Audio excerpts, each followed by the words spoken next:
trying to click go live on YouTube to see what happens. Oh, it looks like we're going. Really? This is how we're starting the show? I don't know. Wow. I hope this is our intro. Hang on. OBS, like every week that we would do this, some software changed, and now we're like, I click that, I guess now. Trying to Go live on YouTube to see what happens. Yeah, I guess we are live. We're Dun, live. dun, Well, I'm hearing it. Yeah, all right. Wow. dun. Wow. This is why we stopped doing this show, just because we can't do anything. There we are. Yeah.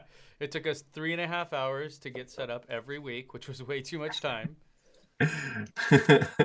I'm tweeting. Starbucks never officially sponsored us, so That was the downfall right there. if they had come on board, I think things would have changed. Yeah. Apparently my audio sucks. Is that true? I don't know. You know what? Maybe. I haven't even done my lines of Coke yet, guys. You just started up, and I'm just sitting here. I don't know. Maybe it was two mics. Hi guys. What are we even doing? Well, that set the tone for the rest of this, I guess. So why don't we start off by saying hi to everyone. We haven't hardly talked, like the three of us haven't really been in a room together or a virtual room together since the show ended. When was that? May or something? Or May was the last. Yeah, the very episode, I beginning of May. believe. about 6 months ago. Yeah. And we intentionally made it so like today, even while we're just briefly setting up, what we basically didn't do, we haven't caught up. So you're just going to hang out with us and we're just going to catch up and talk about things that we've missed in the last 6 months besides each other. Yeah. And just catch up with everyone, see how everyone's doing. For some reason, Mostly we missed you guys. my Yeah. audio for some reason sounds really bad, apparently. I don't know. Well, yeah, let's do a mic check here real quick. People were saying that I'm low. It looks like I'm not low, but how does it sound to you guys? Am I way too loud now? Sound fine to me. Hello, hello. Hello, hello. Is that okay for you You guys? I didn't hear any of that, Tim. You really? Mm-mm. Are you, Joe? There it is. Yeah, I hear it. Oh, It looks like it did that clicking, ducking I thing. was gonna say, I bet you maybe it's Zoom the is. Zoom crap. The Zoom, like, oh man, this is the stuff to Yay! deal with. Oh, it says automatically adjusted. I don't know. Whatever. Hello. Yeah. Hi, everybody. This is such a mess. Okay, so we have, like we said, we have no scheduled ideas of anything or anything. We have no plan. What do you guys want to talk about? I've got a lot to talk about. Well, I want to hear what you guys have been up to because I went fishing after all this, and I think you guys have actually been working. So, I want to live vicariously through your efforts. Joe, you've been just a machine. I have to just, I mean, it is a machine at this point. It's just the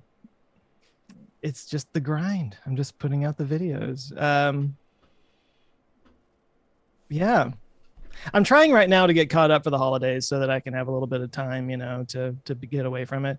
I've started, this was kind of something I should have done a long time ago, but there's a tier above which in my Patreon where you're supposed to be able to get a question answered. And I have not really been paying attention to that since ever. But as a way to sort of like take a little bit of weight off of myself, I've been throwing those in there like once a month. Because those are a little bit easier, the more rapid fire. Say what? We should do one. Yeah, you should find one. Lightning round kind of thing? That could be like our Why Don't They Just? Yeah, pull that baby up. But it'd be like one of your videos, but with like no research whatsoever, like no solid answers at all. But like I do research. I mean, come on. Well, you've got a team. That's big. true. Yeah. But that's Jade what Knight 90% of my YouTubing is now. Is just kind of like managing the flow of the video from idea to outline to research and writing to final script to shooting to edit to final edit and distribution and now I've got social media guys actually that I'm working with that are like taking pieces of it and putting it up on TikTok and Instagram and stuff like that. So it's I haven't seen that. I'm managing all that really was what I'm doing mostly. I love it.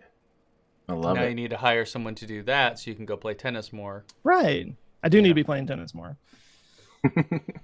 What about you, Ben? What are you doing?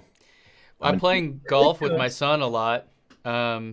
That's mostly it. Renovating the house with Jenny. We're doing a whole. I'm planning a whole like home series for because the whole idea like why I even do the videos is to help people live more sustainably. And sure, electric cars and trucks are super cool, and I always love talking about those. But that's not everything, right? There's so much more that you need to do. So working with a couple brands right now to come up with like ways to show how you can switch your stove to electric or your furnace to electric or whatever, and just kind of tell those stories as well. So planning a lot of that stuff, but really, I took 2.5 months off and did nothing, and it was fantastic. And now like January's right here. I know just November, December's like crunch time. There's so much going on. Everyone wants to get their stuff out there. So it's like, okay, I'll bust my butt these 2 months, and then January, February might be another couple months off. And, anytime my son is off school, I'm not working. I've just decided it's far more important. So it's awesome you can do that. Yeah, that's super cool, actually. I'm reminded of that. Like, yeah, I've been been able to spend a lot of time with my family lately, with my niece and nephews and stuff, and it just makes me realize like this is really important. Like this is, I've been finding a lot more time to try to spend with them, and that feels really good. So I'm glad to hear that you've made that a priority, because you don't get that back. And I don't know if you guys have this, but I had to let go of this sense of this YouTube thing of like, if you aren't always on top of the thing that is the popular conversation or thread right now, then you will fall from relevance and no longer like know that that's the end of it. Yeah. I just kind of hit a burnout stage too, where I was just like, screw it. I just cannot do this anymore. And so I took, when my son went on summer break from school, I said, cool, that's it. I actually, Pat Flynn, who I'm sure you guys are familiar with, had a guy on his show that has this blog called 18 Summers. And he talked about after your kids turn 18, you've spent 85% of the time face-to-face that you will ever spend with them in your life. Wow. And so you better make the most of it. Mm-hmm. And, my oldest son is 6 right now, and so he's just the most fun in the world. And so I was just like, yeah, totally, So I had to let go of it. And thankfully, 2.5 months later, came back, and it's car season. So every automaker in the world is like, here's our new cars, Ben, come drive them. And it was just like, so you were going all over the place for a minute there. Yeah, I was on the road for 5 weeks in a row. I'll be up in LA again this weekend, driving that new Porsche wagon Taycan thing. Yeah, that's sexy. Super cool. Yeah. So, it was nice to be able to do that and to come back and be like, oh, the algorithm doesn't really care if I'm, right at the edge of the thing. It's like, it was nice because I don't know if you guys have been that way, but that's, I think, something all YouTubers have thought or had like this nagging pressure of like, oh shit, I got to be there, got to go. Yeah. And you don't, which is great. Yeah, you guys have always been more like sort of breaking news stuff in your categories, whereas I've always kind of been a bit more like, let's talk about how men can lactate, And I think early on I was doing like Wednesday news shows, and then I think this kind of took over for that. I've always kind of felt bad for you guys having to like keep up with that all the time, because it sounds terrible. I don't. And that's something that I actually have to remind my audience too, is like I've never like I'll do live streams, I'll cover things live, but I'm not someone that's going to do like afterwards breaking news or all of these things, because it's not what I like. And I'm not saying like anyone can do it, because that takes a huge skill set to be able to stay on top of that grind and stuff. Like that's a totally different beast, but that's definitely not me. Like that is 100% not me. It's way more like I care, as you guys know, I care about like long-term and weird Russian rocket engines. I was going to say, speaking of Russian rocket videos, Tim, how are we looking? Well, speaking of things that have not changed since we stopped. Yeah, talking. Tim, what video are you working on this week? Oh my God. Yeah. Can you believe, it's still literally not published, but we are in quite literally the last stages of it. It feels really, really good. Like we are, to the point of like putting the credits in, that's like one of the last things we do is put the credits in for like the Patreon people. And like we're to that and literally tidying up the very last little bits of graphics. It's an hour and 33 minutes. And I've already, in the making of this, I've already reshot 2 hours out of it. Like originally, like it was like 6 hours of dialogue, before I trimmed it down. Then I reshot 2 hours of it. I have 64 voiceover fixes, had over 230 clips of B-roll. Wow. Like, this is the biggest, like, I can't even tell you how, like, it's surprisingly how much harder it is to go from, like, from a 10-minute video to a 20-minute video. Doesn't, like, necessarily, sometimes, you get some efficiencies almost of, like, you're editing a video anyway. If it's longer, it doesn't really matter. Yeah. But then it starts going the other way, where, like, going from 30 minutes to 60 minutes is, like, more than twice as hard. And going from 60 minutes to 90 minutes feels 4 times harder for some reason. So it's really weird. Like, just the amount of time it takes just to rewatch things, all of these things just it just compounds so much. But it feels really, really good because we're, like, literally at the last stage. So hoping to hit export for the last time on Friday, get some final watches on it, and release it next week. Have you been sharing rough cuts with Patreon people or inner circle types? Yep, they got the dialogue cut about 6 weeks ago, I think. And then they got a full draft review last weekend. And that was basically everything minus a couple bits of B-roll that we labeled as, like, insert clip, insert clip. And on the timeline, it's this big brown clip that's, like, really gross. It's like missing graphic. Yeah, exactly. But my Russian engine video is just like James Webb Space Telescope. Or you first started thinking about it in 1996, and but it is finally, like, almost done. So it'll be done before Thanksgiving, which will be good because then I can turn my brain off for a little bit and that's like a week from today, right? Yeah, no, it'll be out. Okay, all right. It is in that stage. It is I can confidently say it'll be done before then. Have you actually considered shopping it around for, like, a Netflix or Discovery kind of thing? Or I was going to ask if you were doing anything extra in terms of distribution to make all that work pay off, outside of just Amazon has a thing too where you can upload your own, like, movies, right? Mm-hmm. Where like I don't forget what it's called, but I remember seeing that a while back. So the way I see it is, if I were to have tried to shop this around, it would have totally changed programming and been a 6-episode series of the same amount of, like, information. Like, it's basically just, hey, let's take your thing and add a bunch of, and then, B-roll and, like, music, and, like, it just would have not been the thing that I just want this to be an hour and a half of just, like, straight, like, just a resource, and if it's free on YouTube for anyone to access at any time, like, I don't see any need to distribute it anywhere else, or anything. Maybe this would turn into something else. Like, I'm hoping that maybe this would open some doors, to maybe have people at, NPO Energomosh or at RCS Energia or something, like, open some doors, across the seas and be like, hey, we want you to come check out our place. Or maybe make maybe this would have someone from Netflix say, hey, we want you to do a series where you go and, go over to Russia and check out the Buran or something, like, maybe this would be a door opener for me. I don't need it to be the. Yeah. Well, I was thinking, like, even if this doesn't become something Netflixy or whatever, like, this could open the door for a feature or, a series on something like that. If that's where you want to go, it might not be. I don't know. And it would be maybe something I'd want to do in the future. But for now, I still just love this. Like, I love this format of just, like, hey, I'm just going to spit facts at you and make sure there's good enough B-roll and graphics to make it make sense and not make you hate me. And you've done that before, right? You had a Facebook Watch show. And I mean, sure.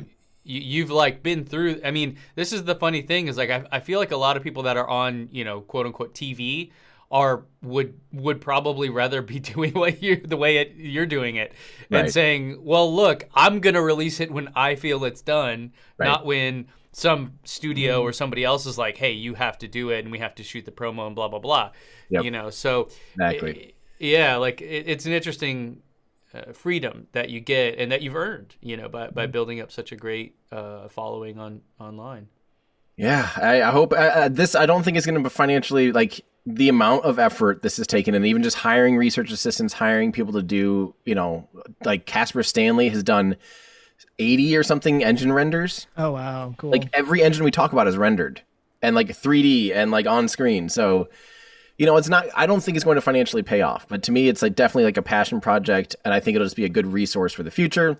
And that's what, that's the beauty of, like, Patreon is, like, we when you have that kind of support, you don't have to stress it, like, I don't have a video coming out this week, and, like, how am I going to pay the bills? But, like, it's like, it'll all work out in the long run. I was saying last night on stream, I think if I could make a video called Starship farts or something, and like that would be it'd be 10 seconds long and just a shaky video of Starship, and like that would probably get way more views than this ever would.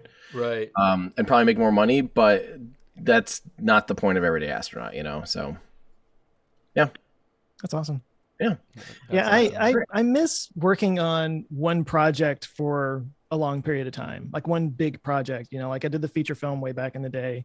But now it's just like week for me. And that's fine. And it's working and I enjoy it. But like the idea of just kind of like really buckling down and just devoting everything you've got for months at a time to a specific project. It's very romanticized, isn't it? Well, it's somehow, you know, Mark Rober's able to do this, right? Where he's like, every video, he's like, you know, I started this project 3 years ago. And we're like, what? No. Every single month. It's like, yeah, this one took 9 months straight doing nothing else. You're like, how? There's 15 of you? How does this work? I wonder that. Like, does he just have a huge team of people working on things in the back end and a lot of that stuff? And I don't get how it happens. Well, every video he makes goes super viral. Yeah. Yeah. So that would be funny if it turns out that he's like these home renovation shows where it's like, you know, you see the Property Brothers like hitting a hammer into a wall. Like they literally just came in and shot that one scene and then bailed out. And then they had a crew come in and do the actual work. That'd be funny if it's like, all right, let's just get Mark here, you know, set him up look like he's drilling something. Okay, cool. We're good. Exactly. Manufacture some drama. Yeah. I've got a video coming out in December like that on helium. Not the element. Not the gas. The crypto. Total, your channel's going a different direction. Yeah, exactly. Very light element. I'm going to tell you guys about it. I'm Ben Solons. I was happy. I don't know if you saw one of the Green brothers, Hank, maybe, did a video on helium, the actual gas, element recently. And one thing he said in there, which is a thing that I hear a lot from people talking about hydrogen fuel cells, is they're like, it's the most abundant element in the universe. And you're like, but what does that matter? It's not like we're going to asteroids to go get it. Right. Like the average temperature of the universe is really low. So we shouldn't be worried about global warming, right? Like, no, this is stupid. So tangent about helium. But no, so it's funny. So helium is this crypto thing where you provide like Wi-Fi coverage to this network and you earn helium tokens and stuff. I got turned on to this months ago, like maybe 6-7 months ago.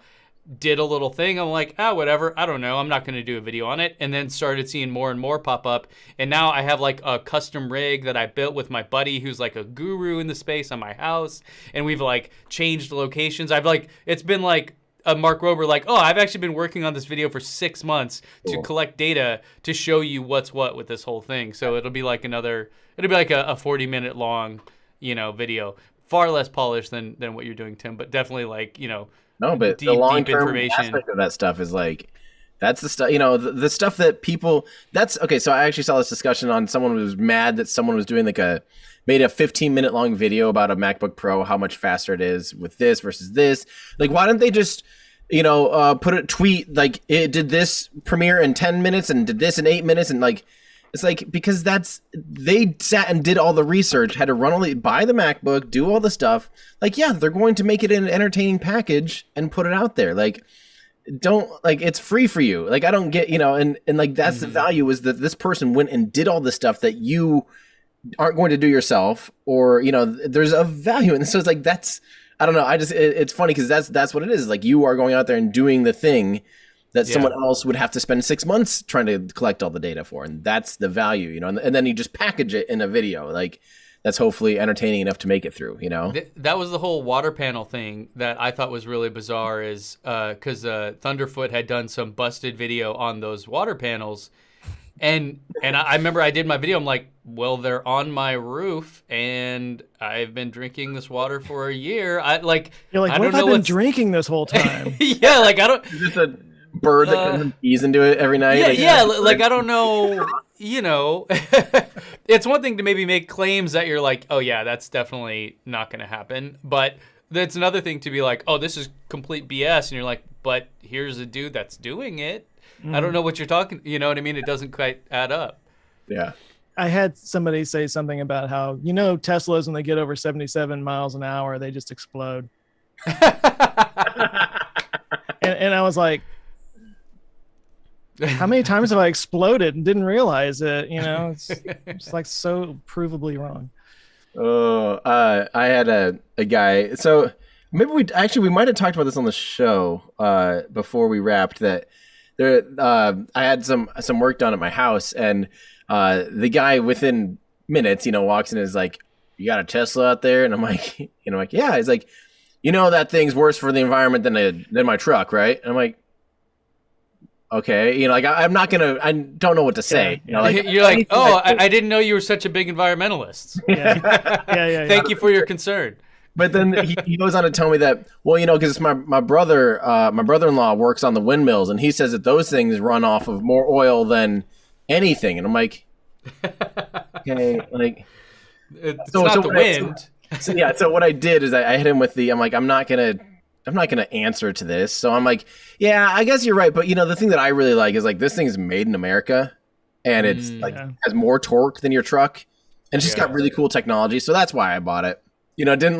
Didn't try to. And then he's like, oh yeah, that's pretty cool. Is it fast? I'm like, yeah, 3.20 to 60. He's like, he owns one now. Yeah, I was gonna say, and all of a sudden, all it did is took that little switch of narrative. Like, I'm not gonna argue with you and try to like play into whatever belief you have in this. I'm gonna make sure you think it's cool. Yeah, you're like, here's my referral code. Yeah. Yeah, my wife's cousin was out here recently because our youngest son has two cousins that are a day apart. So like we have three kids between the cousins and everything that are all just one day apart, same year, everything.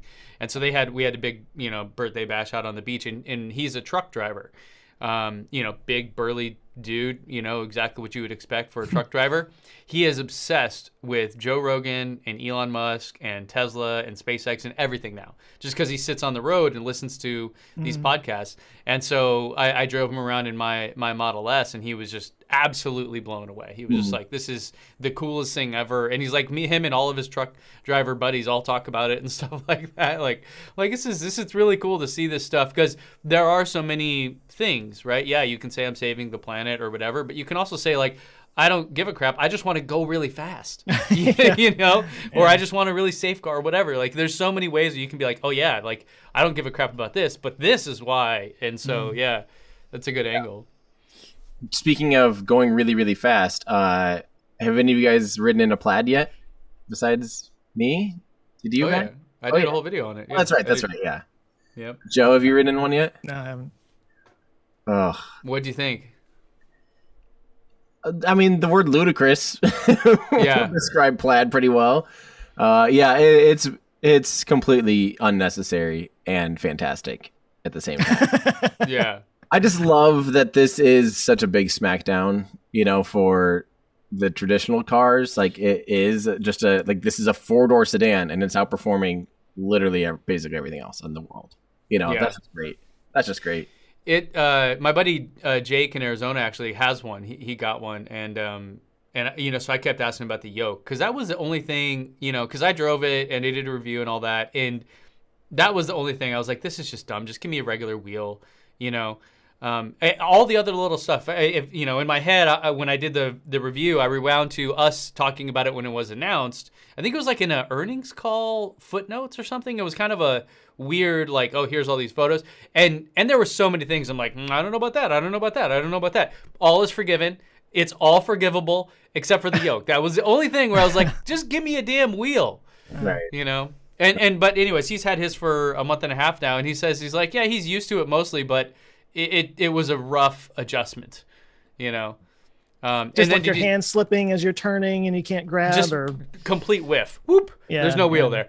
Did you guys see the guy that put a Model 3 wheel on his Plaid? I saw a picture of it, yeah. So cool. I'm just like, there you go. Very cool. And stocks. He added stocks. Like, he took the whole column.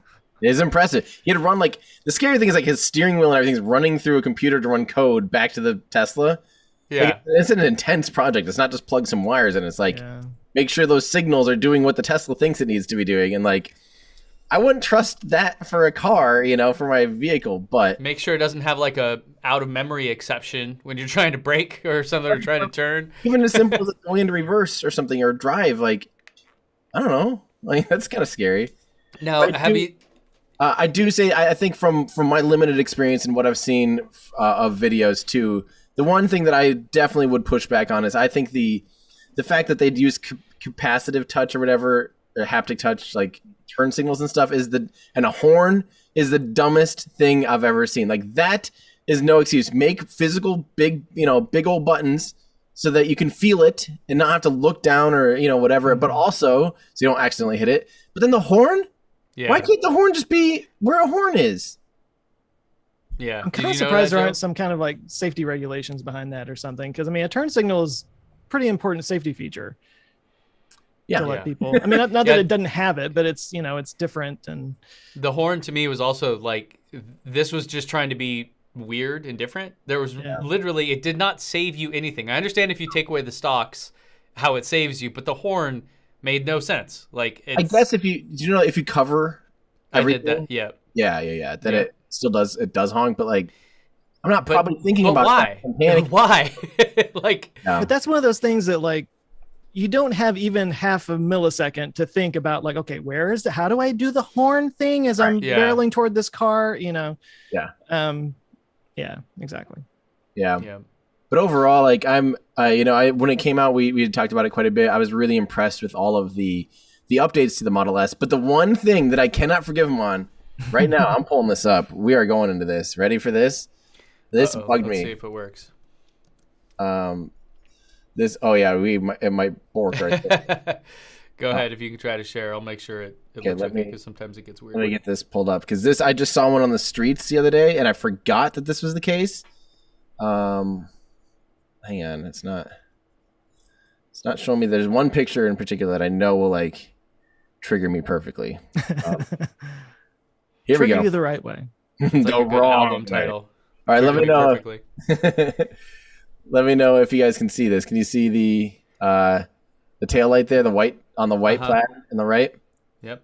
Let's make sure that the world can see it too before I continue to talk about it. It looks good on OBS. I'm still cool. So my although so the biggest thing that I have with this is that they're still using the old school dotted LEDs on a $150,000 flagship car. Like versus Model like S. The Model 3 and Y have this beautiful seamless, look down here at the seamless look for, a tail light. But the S still has like this, that really bugs me. Like, it shouldn't bug me that much, but really? You're going to get, like, that's a very 2008 thing. We're beyond that now. Make sure your flagship vehicle has the most up-to-date technology.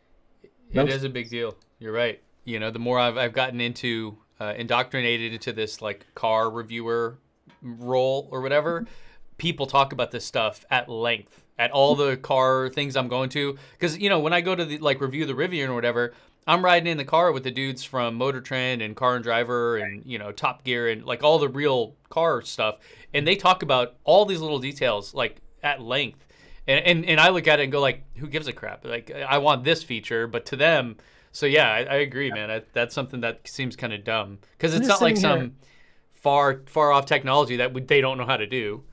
Right. Yeah. Exactly. That's what I don't like, is that it's on it's not some like, it's not bright enough or anything, because it's on the 3 and the Ys. It's on your cheaper vehicles and it looks way better. Please update it. Yeah. Joe. No, I'm just sitting here like, we got a car that can literally drive itself and it outperforms, $1 million hypercars, but the taillight has dots on it. But that's exactly it. It's like the top of the line, most highest technology vehicle in the world, yet it has like older, worse technology on it. Like, just do the thing. They kind of gave up halfway. It's got wheels that just put air in them. There's like I don't know, you guys would never do this, but sometimes when I'm editing a video, you get towards like the last third of it, and I'm like, no one cares at this point. I'm not gonna go like spend too much time on this part. I think that's what they did when they were designing the plot. They were like, holy hell, look at how fast this thing goes. Everything else, whatever, like no one will care. You did good on the front. Don't even worry about the back. Yeah. No, seriously. Oh, that's hilarious. It'll drive so fast nobody can see the back anyway. It's just gone by the time. But that's all they see is the back. You know what I mean?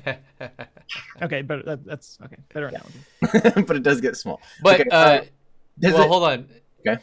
Have any of you guys tried the FSD beta? That's stuff? what I was just gonna ask. Oh, okay, yeah, because Joe said it will literally drive yourself. I would disagree on the literally part Okay, of that well, statement, yeah, okay. but I was making a joke. it will like mostly drive itself. So I have FSD beta now. Oh, Yeah, I use it every day. I okay. know a lot of its major flaws in the programming, and it's definitely. I was actually quite disappointed when I first used it at 10.0 or whatever the new release. I was actually like, man, this is bad. Like constant disengagements, and like roundabouts just not even close. And I don't know if. And I'm trying to be very not biased about it, and very just objective, like doing the same paths, like the ones that from my parents' house or to, I go visit my family, my brother-in-law's ninja gym, it's this route that goes through roundabouts. And like, I've been very much like, let's see what it does this time. And now it's like nailing the roundabouts, which they're really weird roundabouts too, with like multi-split lane things. And doing that, like some of these drives, it's having zero disengagements and pretty complex. And the weird thing about Iowa that I realize, and I don't know if it's Iowa or just the northern climates, but we have horrible lane markings. Like most of our roads, even like the stop, that line for the stoplight, most of those just don't exist. I think they just get scraped up by the snowplow. So they just, so the car has to decipher where to stop properly at stoplights without a proper line all over the place. There's no good lane markings. There's definitely not like an edge marking. All residential streets are just two curbs, and then you might have cars parked there, and nothing. Like, it just totally has to figure it out. And it does pretty darn good on most streets. But for instance, like right outside of my house, as soon as it turns, there's parking on one side of the street, and then the car always tries to drive kind of hugging the center. But the proper thing to do is kind of split it more into thirds. like cars kind of drive in one third, and then parking. But the car's trying to drive down the center. So when you're going one way, it's like you're in the wrong lane, So it does that for about a mile, and that's something that like it just does straight up wrong. So I'm sure that is like a programming issue and something they'll be able to fix. But it, I'm like equal parts hopeful and equal parts excited. Honestly, I mean equal parts like they have a long ways to go, and equal parts hopeful, because I feel like it is something that will get figured out. But it's just like there's so much stuff. Yeah. Well, and there's millions of edge cases. Years ago, I went to CES and talked to the Mercedes team who took their self-driving S-Class, around the world. They took it to every continent. They did all this stuff, and they showed me all these photos. Probably mentioned on here before, but like in the U.S., it would be very rare or odd to encounter pedestrians on a freeway, but in China, that is not uncommon. Mm-hmm. And so there's all these weird things where you're like, wow, that is completely different in terms of how it's done, And so what do you do? The car has to figure it out. So it's if it really wants to be fully autonomous, it's almost like not geofencing, but you probably should have like regional versions of the software or of the models. Maybe even like a bias of like, hey, we are in this setting. Make sure that we are more aware, or whatever. Maybe not totally different software, but you're totally right. Yeah, like it's just you drive different in different parts of the world, and the markings mean different things, and whatever. So it would probably make sense to have like maybe similar actual architectures in terms of what you talk about, like the neural networks and stuff. But like the training data it's fed, which then it learns off to like figure out what to do, should be sort of regionalized, or some way. I think that's. Because it's just kind of impossible to think like just you can have the car drop it anywhere in the world and it'll drive perfectly. That seems so incredibly far off that it's like it would be probably better just to chop that down a little bit into bite-sized chunks and then start to work towards that. Yeah.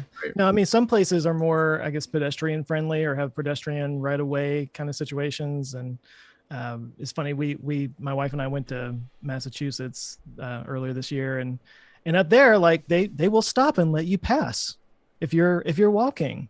They don't do that here. Here it's like, I can kill you, get out of my way. Yeah. So yeah, I mean, culturally, different places are different, laws are different in different places, and yeah, it's kind of impossible. Yeah, and Andy here in Discord was saying, yeah, in India you'll see cows and herds of cows on the freeways and stuff like that. You're like, yeah, exactly. So, and what do? Do you stop and let them pass, or do you swerve around them? Like it's kind of impossible to think of everything. So would it show a cow on the little display? I want that. I want to see that. well. That's one of the things. Like, I'm still surprised they aren't just in the UI labeling like trailers on trucks and stuff like that. Like, they're still showing like semis. Like, I would expect that they would start making more and more of the little visual renders just to give people more confidence that it's seeing the correct thing. But that, I see a lot of people talk about that online, and like I remember when the Model 3 UI updated, and it just like it certainly took like 2/3 of the screen or a full third of the screen for the rendering of the car, and a lot of, and I was like, this seems dumb, and everyone jumped on me like, oh, you're a hater, and then Elon agreed with me, and he's like, oh, you're so smart. But the irony of that whole thing was, the argument was it's for full self-driving, but if it's actually for full, why would I need it if it's full self-driving? Why wouldn't I have 0 of it and just show me Netflix or something, right? Show me Tim's Russian rocket video. Like it doesn't make sense that you would want more things on the screen if the car is more autonomous. That I don't connect those dots at all. I don't know. It's oil and water for me, I guess. Like, it's cool, but like, why do I care? Like, I can just look out the window and see full resolution, everything. Yeah. That's funny. Maybe it's supposed to give you confidence that the car sees it or something like that, I mean, I imagine that's true, especially in the earlier days when it's just autopilot. It's just kind of like showing you like the car does see this stuff. You can trust it, Yeah. I think that's exactly what it is. But that's why I'm surprised they don't have more, visualizations to make sure it kind of matches what you're seeing, just to give you that confidence. Otherwise, you're like, what's the point? But yeah, I had the other day. I was on autopilot, and there was a truck with a trailer in front of me, like a little flatbed trailer. It did not see it at all. It was totally just like going to ram it. I was like, oh, crap! Like, I had to, I've had that problem. Yeah. Yep. Yeah. And that's just regular autopilot. I don't even do any of the FSD stuff at all. My new thoughts on this whole thing is that right now, all these little things that like I'm complaining about, like the third split, none of that matters if it's still going to run into something. Right. Like, I think right now what they're doing is they're really focusing and honing in on, is this car's vision reliable enough for it to make determinations of distance and size and all of these things first and foremost. Once we do that, like, that'll set a lot of the rules in the game, But if we don't have a reliable system yet for judging distances and stuff, then what's the point? That's what I don't get. Why they removed the radar from the software? It doesn't make any sense to me. Like, this is helpful. It definitely gives you more information. I never understood why they removed that either. Like, was it costing in energy or something? No, make more profits, but I mean, that would go against what Tesla kind of always stood for. So no, my understanding is, and I talked to someone about this that I trust on this. They basically said, like, imagine you have 2 colorblind people trying to tell you what color a stoplight is, and they're telling you different answers. At some point, you just have to trust one of them, like, and just guess. So it's actually like, what we'd rather just have you'd lean on something that's more reliable than have two things guessing. So if they're arguing, you still have to decide on one of them. If radar would be the right one, though, right? But radar can be very deceptive, because radar can be reflected back by dishes. Have like parabolic effects where, say you have a curved surface, it'll come back as way smaller than it is. Or something like a soda can where it's got a convex lens on it can come back as something huge. Or like a tanker truck is what you're thinking of. Yeah, tanker trucks could almost either disappear because it's bouncing the wrong way, bouncing out, or if it's the other way, it could make it seem like a brick wall and phantom brake.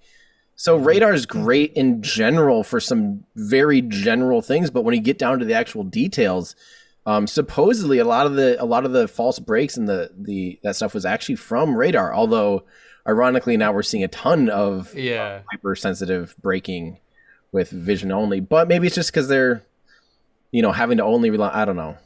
Have you done? Do you guys? Well, Tim, you obviously, because you have FSC beta, but Joe, do you update your car's software regularly, like when it asks you? Mm-hmm. I'm still like 10, 15 versions old, and I just keep hitting ignore. Really? I wish I could just say like disable. I don't want them. You just don't want it to do things that you don't like? Kind of like I want it to be stable. Yeah. And I don't want it to introduce something that all of a sudden, makes it worse, which, it seems to like it gets worse and then it gets better. It gets worse and then it gets better. It's kind of like, every other version of Windows was good kind of a thing. It's almost like it seems to flip flop in a lot of ways. So I'm just not interested in any of that. I just don't, I'm happy with how it works now. Please don't change it. Yep. Hopefully it won't like get to the point where it doesn't support that system anymore unless you update it. Yeah. I mean, that it'd be fine if it just stayed how it was. I really don't care. Like, Right. this was the like, yeah. This was the thing where Jenny's car, the Model 3 back in then, they introduced hold mode, right? Mm-hmm. Where the kind of more aggressive one pedal driving. And it wasn't just that they introduced that, they made that the default. So she literally called me going, my car is, something's wrong with it. Because she didn't change it. Yeah. And she, coming from a gas car, drove in chill mode with regen on low. So to her, it was an extreme difference. And the fact that they made that the default, it was like, what the hell is going on? So yeah, so we're both very much like if there's some awesome new features, like, I don't know, something really cool that's like, like Sentry mode, when they added that, like, this is, I really want this. I think that's the thing. All these little minor tweaks and fixes that happen seemingly every month or week or so is like, nah, like, I'll just wait, because then I'll hear about reports of like, all this crazy stuff's happening. Like, yeah, good thing I didn't, do that. So it's funny because I'm almost the opposite, because I do go ahead and just every time I see the update come up, I'm like, sure, go ahead.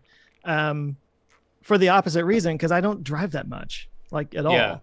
So it's just kind of like, if it does change something, it's not a big deal to me, because whatever. Unless they switch out the pedals on me or something, I don't know. Well, careful, that will be a software update. They'll reverse that'll be the next car. We'll get rid of the pedals. We got rid of the stalks. Yeah. It'll just guess how fast Elon wants to do that. That's what he wants to do. 100%. He even joked at the Model Y release, which was 2+ years ago. He's like, maybe we don't even need a steering wheel on this one. Yeah. It's like, don't too early. That guy thinks so far ahead. It's hard. I think that to me is where the disconnect is, where like people online who are just devout, religious followers of his is like, I don't like living on Mars is a good example. Like actual large population of humans living on Mars. I mean, you guys tell me, but I was chatting with Fraser Kane on Twitter about it, and he was saying at least 1,000 years away. At least. I mean, let's say, what's a small suburb? 150,000 people? Right. 100,000 people? Sure. I have no idea. Living full-time on Mars? Right.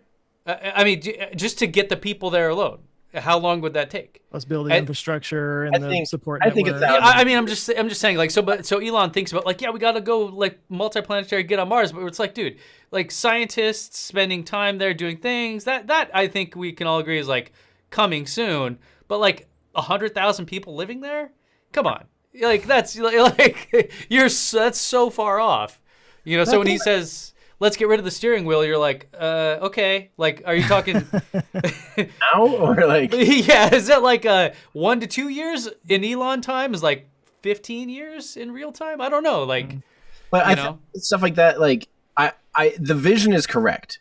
Of course, we will someday not have cars that have a steering wheel. Of course, assuming we don't totally, blanket our Earth and debris that we can't fly through, we could potentially have a sustainable, we could travel to Mars and have the capability to actually get, millions of kilograms over there and actually start a colony. Yeah. Like that's a possibility, but obviously you can't start doing that stuff until you have a way to even be able to do it in the first place.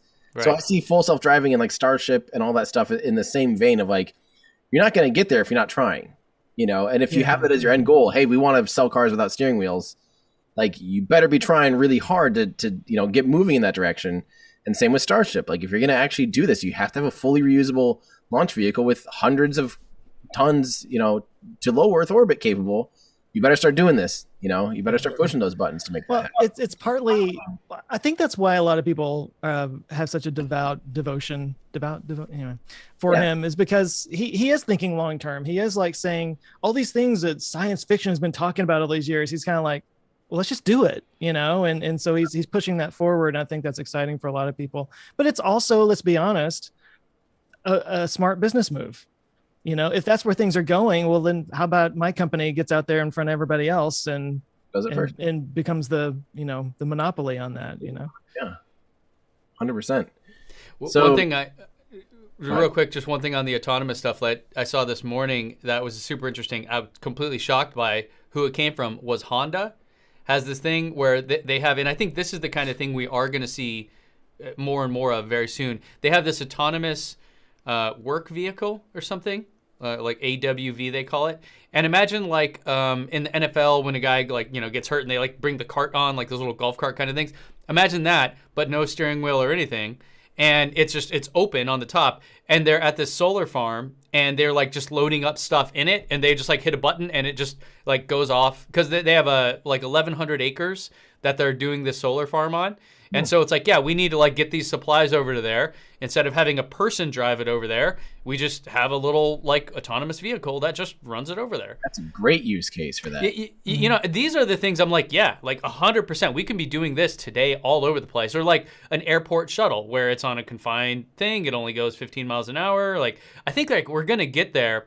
But the idea of like, let's have a passenger vehicle that you can buy for a reasonable price without any controls, that seems like a huge leap from where we are now, But it doesn't mean that the path along the way isn't laid with, fruit for us to have. Like, I think it's going to be a good journey, but let's try to be more realistic about what is possible today.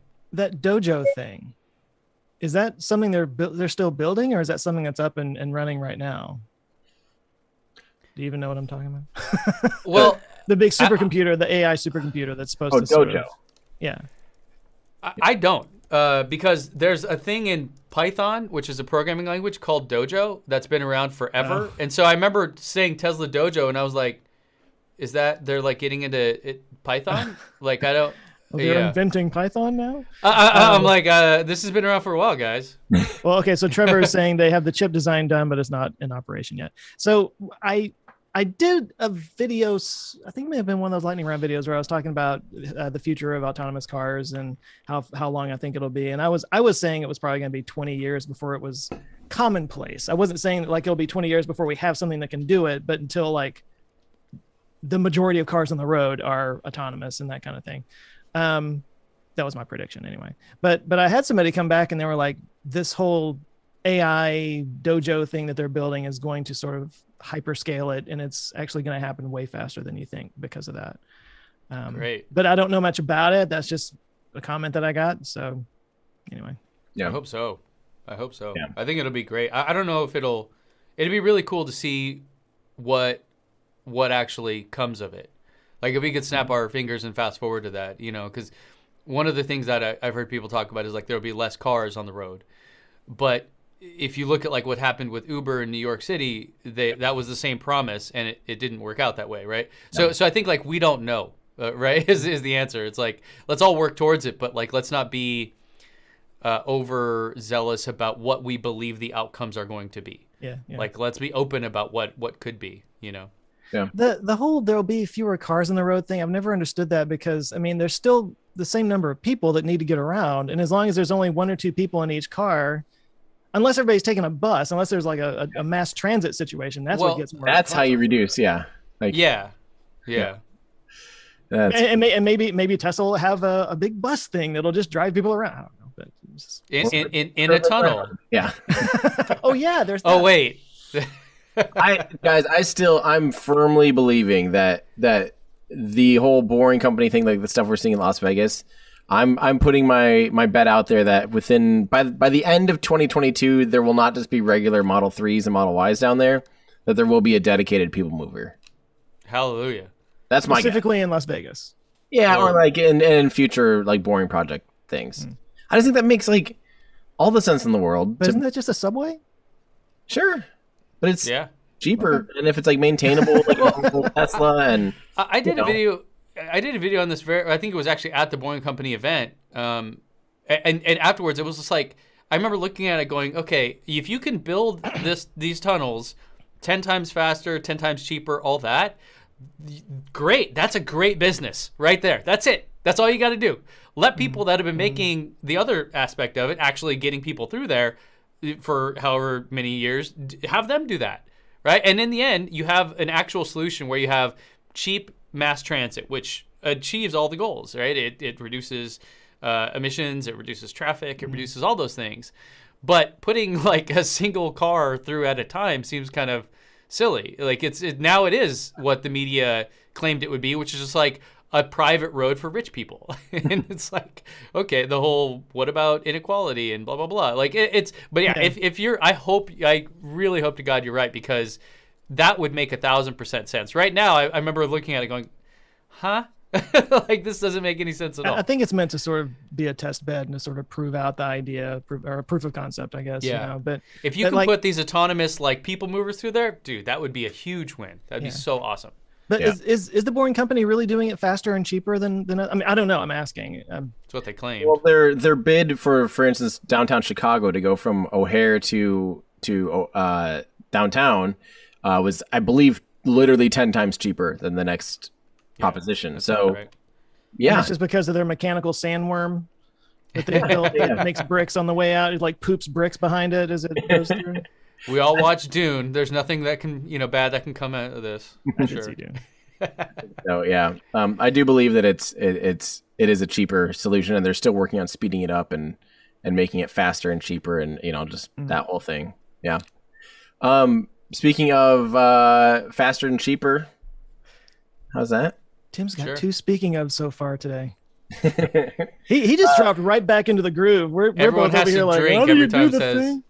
Okay, so I wanted to show you guys some launches that we missed in the last 6 months that we didn't get to talk about, that I really wanted to share with you guys, because I'm sure Ben wasn't paying any attention. So nope. Unless you called me and text me the thing, I did not see it. I think one of them I actually did send to you, and it was like, guys, can you believe that? Okay, so this one I wanted to talk about. Yeah. This one is the awesome. sideways launch. Yes, the drifting rocket.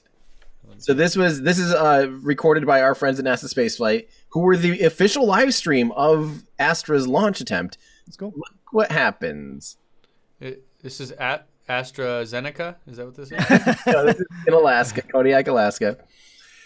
This is just a big vaccine needle. Yes. She's going to hit Florida. One shot.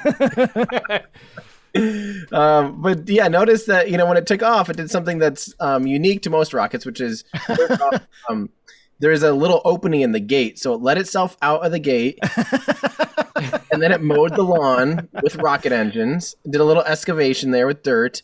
Can you believe that? Is this intentional? No. No. At first I'm like, how come this wasn't a why don't they just? Like, this seems like... Why don't they just, excavate it? Well, notice too, I believe it was maybe Brady Keniston was the one with this shot, was looking for this rocket, starting to go up. Like, where is it? Like, did it go? Yeah, but it was rockets have to go horizontally anyway, so let's just start from the very beginning, going sideways. It started their gravity to turn very, very easy or early. So the moral of the story with this one was right when it lifted off, a bit of where they actually have the umbilicals that disconnect from the rocket, the things that fuel it up. Hung on. Something kind of happened where it caused an explosion at the disconnect, and it turned off one of the engines right there. So it has only 5 engines. So the fun thing is we can equate the thrust to weight ratio of the rocket, because normally if you have 5 engines and it accelerates to a certain degree, you lose one of those 5, you lose, you're down 20%. So now you can tell it's quite literally thrust to weight ratio is literally 1-to-1, because it's not going vertical. So it's producing the same amount of thrust as it weighs. So under nominal circumstances, with all 5 engines running, we now know its thrust to weight ratio is about 1.25 when it has all 5. So it would normally accelerate with about 1.25 G's of acceleration. But in this case, now thanks to this mad props to their guidance and navigation for for having it not just like... No, I was about to say, like, I mean, we're having fun at their expense, I suppose, but it stabilized itself. It wasn't going to get to orbit, but it went really high up. Yep.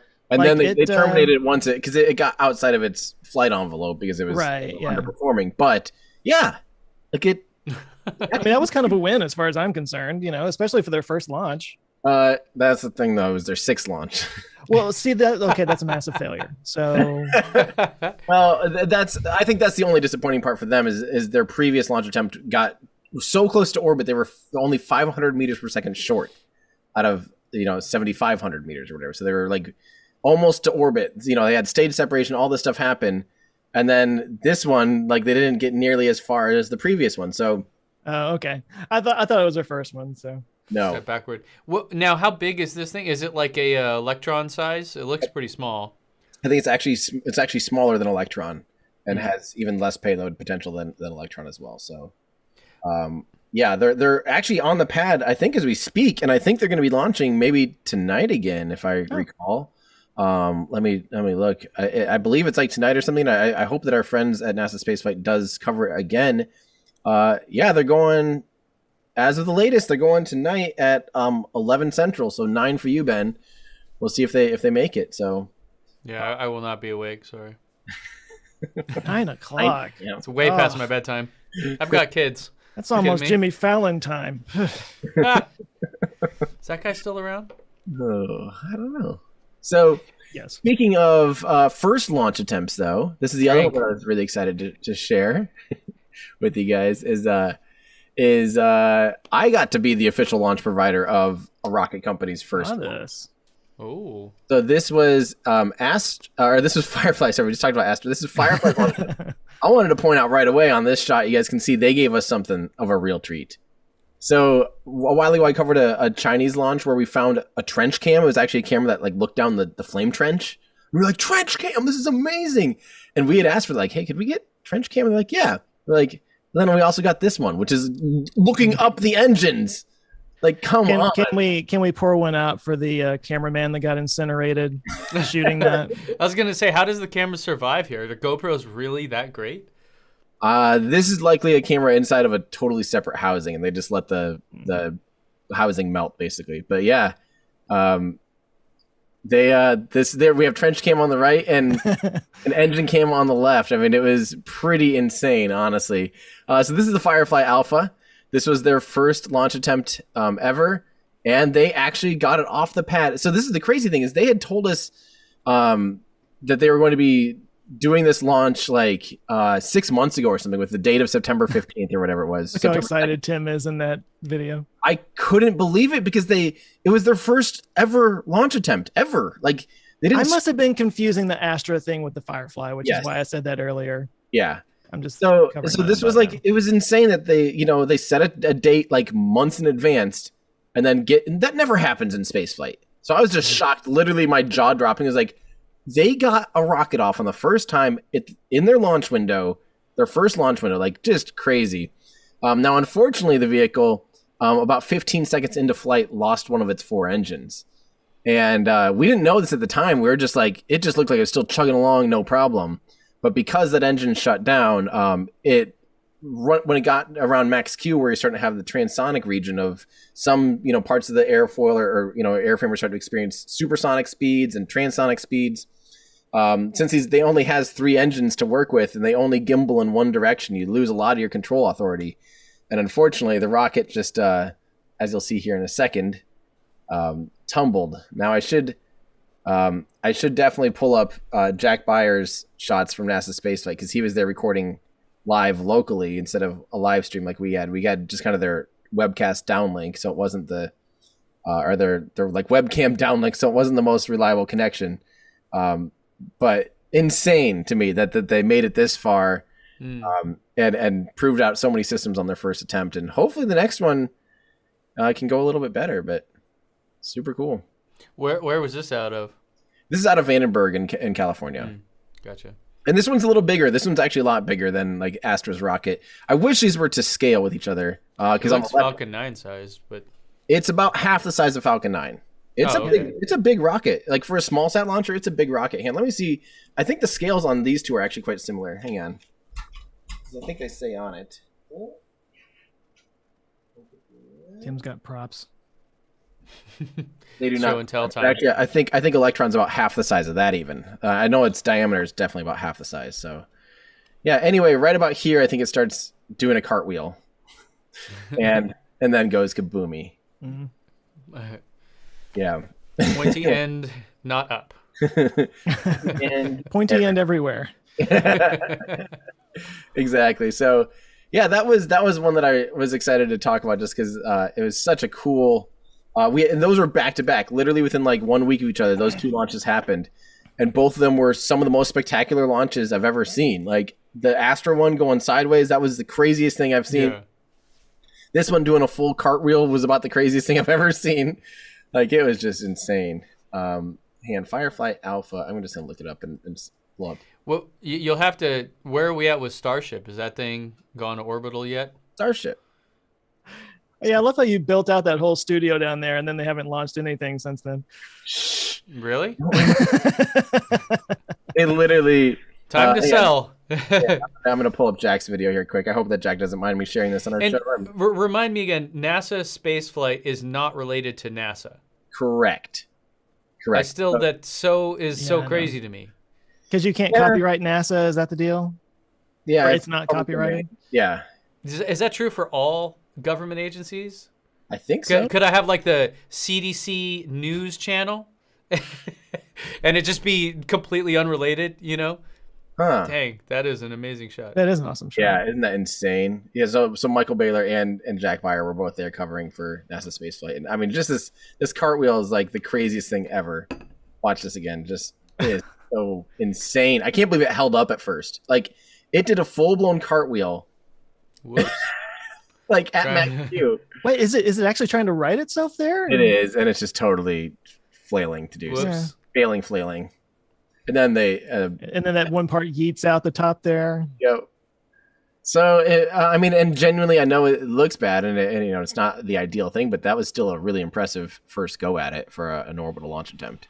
So, but yeah, so well, that was the two exciting launches. To me, some of the most exciting launches. Besides just last week, a Cedar Falls native is now the commander of a launch that's on the ISS as we speak. Raja Chari, the commander of Crew 3, is from Cedar Falls, Iowa. Cool. Population 40,000, and now one of them is an astronaut. You know, like how so they have an everyday astronaut and an actual astronaut. Yeah, astronaut. Every other day. Word, like me, like an everyday person, and then everyday astronaut. Ah. Yeah, once and forever, right? Yep. So where's Relativity right now? Relativity is hoping to launch here pretty soon. I think they're like hoping. So Relativity, Ben, is the company that. Yeah, you saw my look, right? I was like, yeah, pretty sure it's still the same since Einstein. No, they're the company that's 3D printing the whole rocket, like from butts, to birds, like all of it. Yeah. I saw Derek or what's his name? Veritasium. Yeah, I did a video on that, right? Yep. And they're actually getting real close to, going out to the launch pad with their and their idea is like just rapid prototyping, right? Like this isn't we'll make every rocket this way because it's more affordable. It was more just like, we can kind of do some cool stuff and we can build it much faster than. Is that not the idea? Prototyping aspect and doing shapes that are traditionally almost impossible is definitely part of the draw. But I think they do tout it as like, hey, we can just turn on a machine and let it go, and well, next thing you know, you have a rocket. Like, But to me, I still am not sold on tanks being made out of 3D printing. Like a cylindrical tank is like one of the easiest things to manufacture. You take a sheet of metal, roll it in one weld. Yeah. Like of all things to do, like don't do that. Cool if it works. Yeah, it'll be really cool. But I do remember, I think they said something, even in that interview, I think the Tim Ellis, the CEO, was like, yeah, we only have like a 5 to 10% mass penalty with, the extra little bits of the 3D printing, Like 5 to 10%, like that's a lot. Rocket scientists kill for 5 or 10%, That seems like how can that be worth it? But I'm excited. Someday I'll be talking to those guys and I'll ask them those kinds of questions because it's certainly like that technology is really cool. I love the idea of the rapid prototyping of things and being able to quickly change certain bits and having that be a software issue, not a manufacturing issue. But that just seems like a unnecessary thing to me personally. So theirs is the Terran, right? Yes. The Terran R, is that one that's in the future? Is that like their? Oh yeah. So yeah, Terran R is the future one that will be supposedly kind of like a mini starship kind of. Okay. What are they flying right now? I can't even. Yeah, that's the only name I can think of. What I am now that you said Terran, I can't think of I'm anything sure else. somebody will correct us in one of the chats here. Is it? So where are they launching out of? They'll be launching from Florida, I believe. Florida. It's been a while since I've brushed up on these guys. But yeah, I think their pad is. I'm pretty sure they're at Cape Canaveral. But I think you glossed over it. So Starship has not done anything since we stopped the show. If we stopped the show in May, I think we stopped it right before SN15, the one that actually did land. Is that correct? The one that actually landed. Yeah, it was just after that. Yeah, it was just after that. Yeah, because I remember talking about that. Yep. So that was the last time Starship's done anything besides some static fires just recently. See, so if there's not more motivation to restart the show, then I don't know what is. SpaceX cannot function without us, is what it sounds like to me. Apparently. Yeah, they've been building their chopsticks and their orbital mount and everything. Yep, the launch pad, the launch tower, the catching mechanism that's going to catch the rocket. They're actually really doing that? Oh yeah. Oh my god, I cannot wait to see. I just want to see the attempt. They won't be doing it on the first attempt. The first attempt, they're just going to try and launch and see if it goes well with 29 engines and the separation. Because after the Elon interview that I had, he let us know that they don't have a separation mechanism. They aren't like, so typically a Falcon 9 has some clamps here that like literally push, and there's a push rod, like a pneumatic thing in the middle of it that like ejects the second stage and goes, and lets go of it. Elon's like, yeah, we're not doing that. Instead, they're going to literally just fling it. The two stages aren't going to be physically attached with like clamps. They're just going to be held down together based on the force, because you're going to experience like at least 1.25 times gravity. So you're going to have, and there might be a little bit of a lip, like a little bit of a, lip holding them together a little bit, so they don't just like slide off sideways. But they're not actually like connected, and all they're going to do is right before engine shut off, they're going to kind of kick the stage a little bit, and then that inertia between the first and second stage, just like their Starlink satellites, is going to be a little bit different. So they're going to kick it, turn off the engines, and then that inherently will separate the two. Joe's face right now. So they're not going to be, it's literally just going to be sitting on top of the Super Heavy. Yeah. Delete the part, my friend. Delete the part. It seems like an important part. Okay, so wait, damn it, I've never heard this before. So they're gonna fling it off, and it's gonna do like a flip before it launches again. Likely, what they'll do at some point, they'll probably just before they flip, they might pitch down. It's not going to take much. All you have to do is begin that inertial rotation.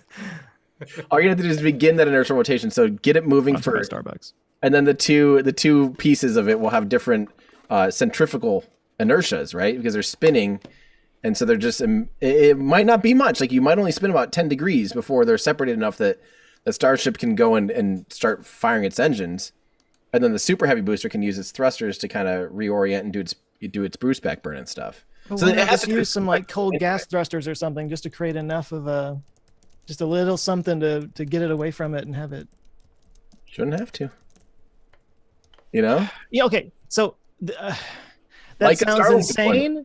But I thought that about the flip landing maneuver too, and they're pulling that off. So they have pulled it off. They have pulled it off. So are they going to catch the top of it now? Are they going to catch the Starship? The Starship and Super Heavy. So I know they're going to catch the Super Heavy on the little grid fins. There's actually a little ball mount like just underneath the grid fins that they're going to catch. Yep, but up there. But they're going to catch the Starship too? Or is it still going to land with some legs or something? They're planning. So that's kind of, we've heard both. It sounds like, for an Earth optimized system, they might as well catch it, remove, that mass of the legs. Why not? Yeah. But for, of course, for like a Mars version or Moon version, blah, blah, you have to have landing legs, et cetera, et cetera. But yeah, my understanding is that that's exactly right, that they're going to eventually try catching Starship too. Well, I think once they get enough confidence in it. I mean, they're going to have to lift it up and put it on the thing anyway. Right. So they might as well just catch it and... Yeah. It's insane. It's like properly insane. I mean, of course, this whole thing is.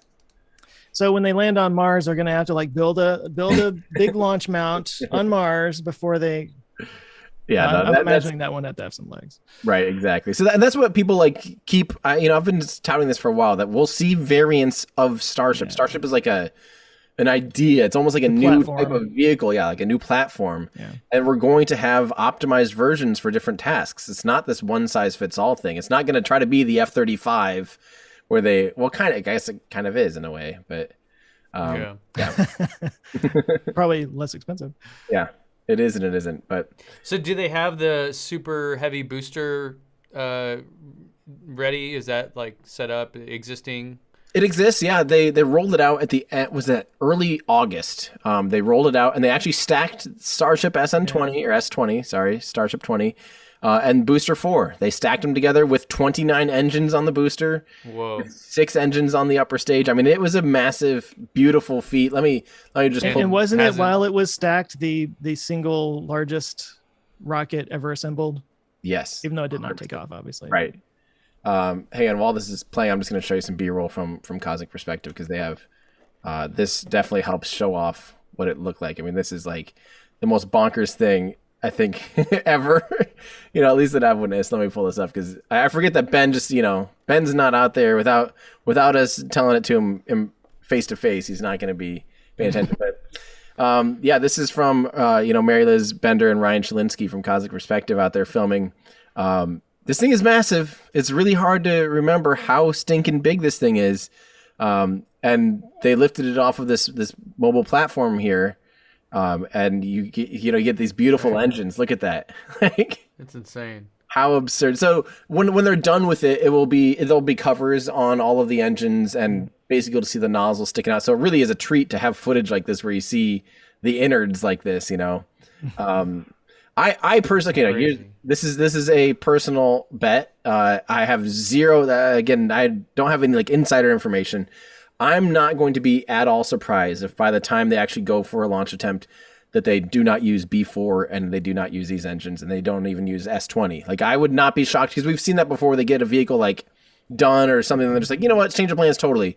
By the time they get this done, they probably have already learned a bunch of stuff and this isn't even that great. Let's go to this, this next one. What Just do they like call that, a Pathfinder? yeah. So yeah, exactly. They had the B3 too, and they've had multiple different versions of the booster. I'm not going to be surprised if this one doesn't fly. Yeah, and I don't think people should be either. We've seen that over and over where they build articles, test them, use them, for certain things, and then never fly it. So, so to answer questions, it has not been tested yet, though. They have not really done much to it. They have not done any static fires with it. Just last week, they did the first 6 engine static fires. So they did break a record of how many Raptor engines are firing. I like the dude pulling it here. Yeah. Just like Wasn't that amazing that you can actually have an effect on a vehicle that size when when the main tow is taking most of the taking the weight of it, you actually have quite a bit of effect. he's the real hero in this story. Yeah. So that's definitely let's see, I think this gets into the interviews. But yeah, then at the end they did do the full stack. So do notice, like, look, there's this lip right here. And I think see these like keyhole marks. That's about the only thing that really keeps the booster attached to the Starship, but otherwise it literally just sits on it. Like, and it's not going to grapple because the forces are always going to be compressive. The forces between the booster and Starship are always going to be compressive forces. If there's not compressive forces, you have a problem anyway, and having them clamped together is not going to help you. You know what I mean? And I'm guessing wind wouldn't be enough to destabilize it in some way. I think maybe or just aerodynamic forces and just the rattling of engines and stuff. Maybe it's just that the vehicle this big, this much you're just mass, dealing with different forces. Wow, look at that. The upper level winds just don't have that much effect on it compared to like a Falcon 9. That just sounds insane. Yeah. But I mean, everything about this has always sounded insane. So Yes. Yep. So that's probably the physically the largest thing that you've missed, Ben, is Starship.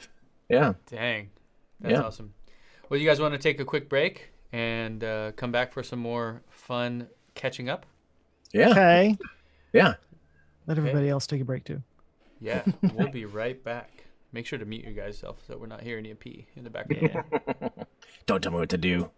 I'm gonna get some more coffee.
What's up? Oh, hey, I'm just hanging out, man. Just working on stuff. What are you doing? You know, pooping. Joe, are you unmuted yet? Yeah, now. I so hope we're live. I need to be live. Oh, wait. Well, they can't see us, but they can hear us. Let me see. This is all I've ever wanted. There it is. We're back. Are we? Okay. We're back. That's funny. Joe, I can see your thing's unmuted. It shows on screen. Come on. thought I had you, man. Pretty convincing for a little bit, though. Acting. That's funny. No, guy, we got people that are like, guys, hot mic. Like, we're tricking you. We were tricking you. We're tricksters. All right, what else did we miss in the last 6 months? Well, we've got some new EVs that are actually hitting the market, which are super cool. So we can just kind of touch it. So Rivian is out there, and it actually is existing, and people have them, and Lucid as well. So I think those are probably the two kind of coolest ones, like legit new EV companies that are delivering things. I don't know. It's mind blowing to me as someone's been following it for so many years to be like, wow, there's actually new stuff. Yeah. It's not just like a new version of the Chevy Bolt or something. It's like no one cares. You know, it's more like, no, this thing's dope. You know.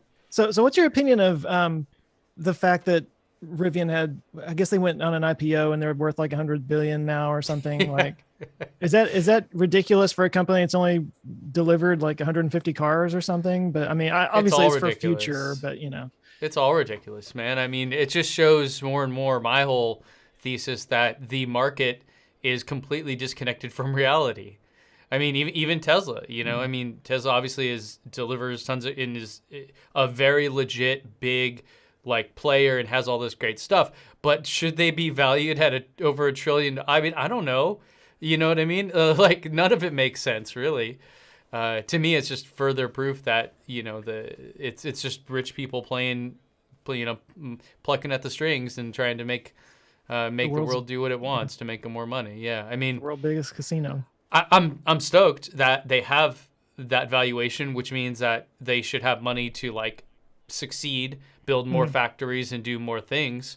So in that regard, as an EV advocate, yes, all electric car companies should be worth way more than people that, you know, like a Toyota or a Honda who are, you know, openly opposed to this whole movement. So awesome, you know. But to me, it's just like, what? It's almost like NFTs or something. You're like, okay, yeah.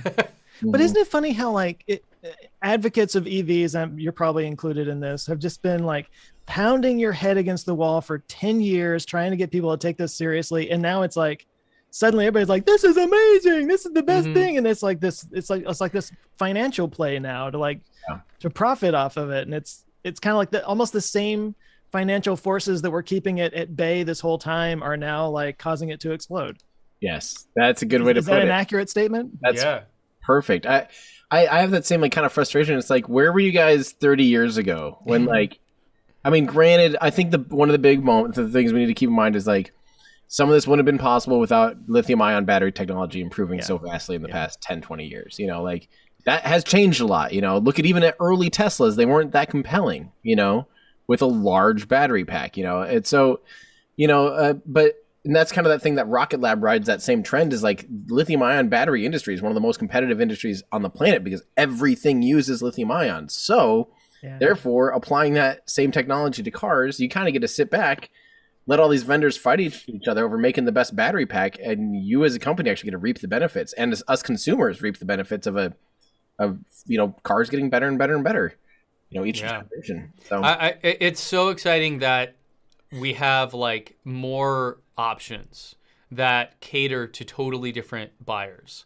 You know, I did a video recently and it kind of took off. I got some like Joe Scott numbers on my videos. It was a really weird feeling.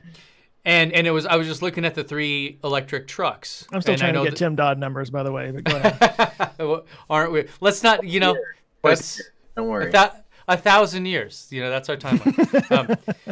No, but but looking at just even in the electric truck space, and granted there are more out there, but let's just say that the only real 3 competitors are Cybertruck, Rivian, and the Ford F-150 Lightning.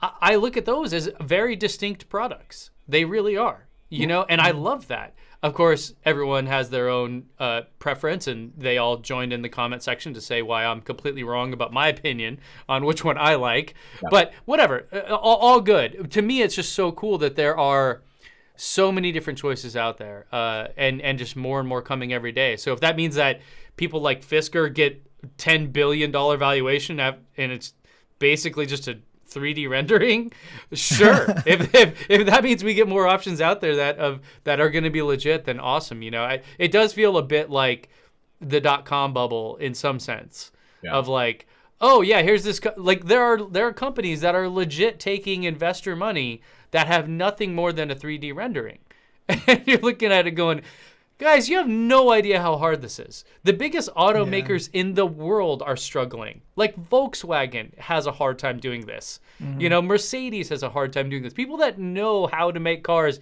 inside and out.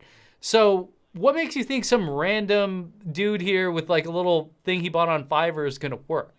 You know, so there definitely is in my head a sense of like there's sort of a bubble here. There's especially more of a disconnect, I think, than but the good news is that you will get some very legit options out of that, just like we did with the .com bubble. Let's say 80% of these SPAC things fail, fine, because it means that we'll get some really, really awesome ones, and then in 10, 15 years we'll have this like, you know, kind of like, just breaking shit.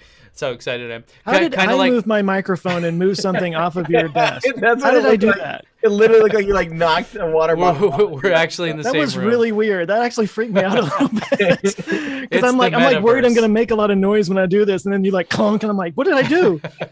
That was amazing. But we'll get there where we have this new future where it's just so obvious that electric is the option, and we'll have so many great things for, you know, all different income levels, all different use cases. Like that's the future that I want to live in, you know. I mean, yeah, so it's exciting. I have something fun to say on this topic. I have a reservation now for both Cybertruck and Ford F-150, and I'm going to see which one can get to me first in Texas. I have to say, because I want a work truck down in Texas. I find myself actually down there when we're doing stuff. I'm hauling stuff all the time, and like just, you know, I don't know, getting gear in and out and stuff. Like it'd be awesome to have a truck down there. But the one thing that would actually prevent me from choosing Cybertruck over F-150, even if Cybertruck was first, I'd probably take delivery and then sell it, you know, because I feel like these days you can make money just because you had a reservation on these cars. Just make a video with it and get a little money for it. Yeah.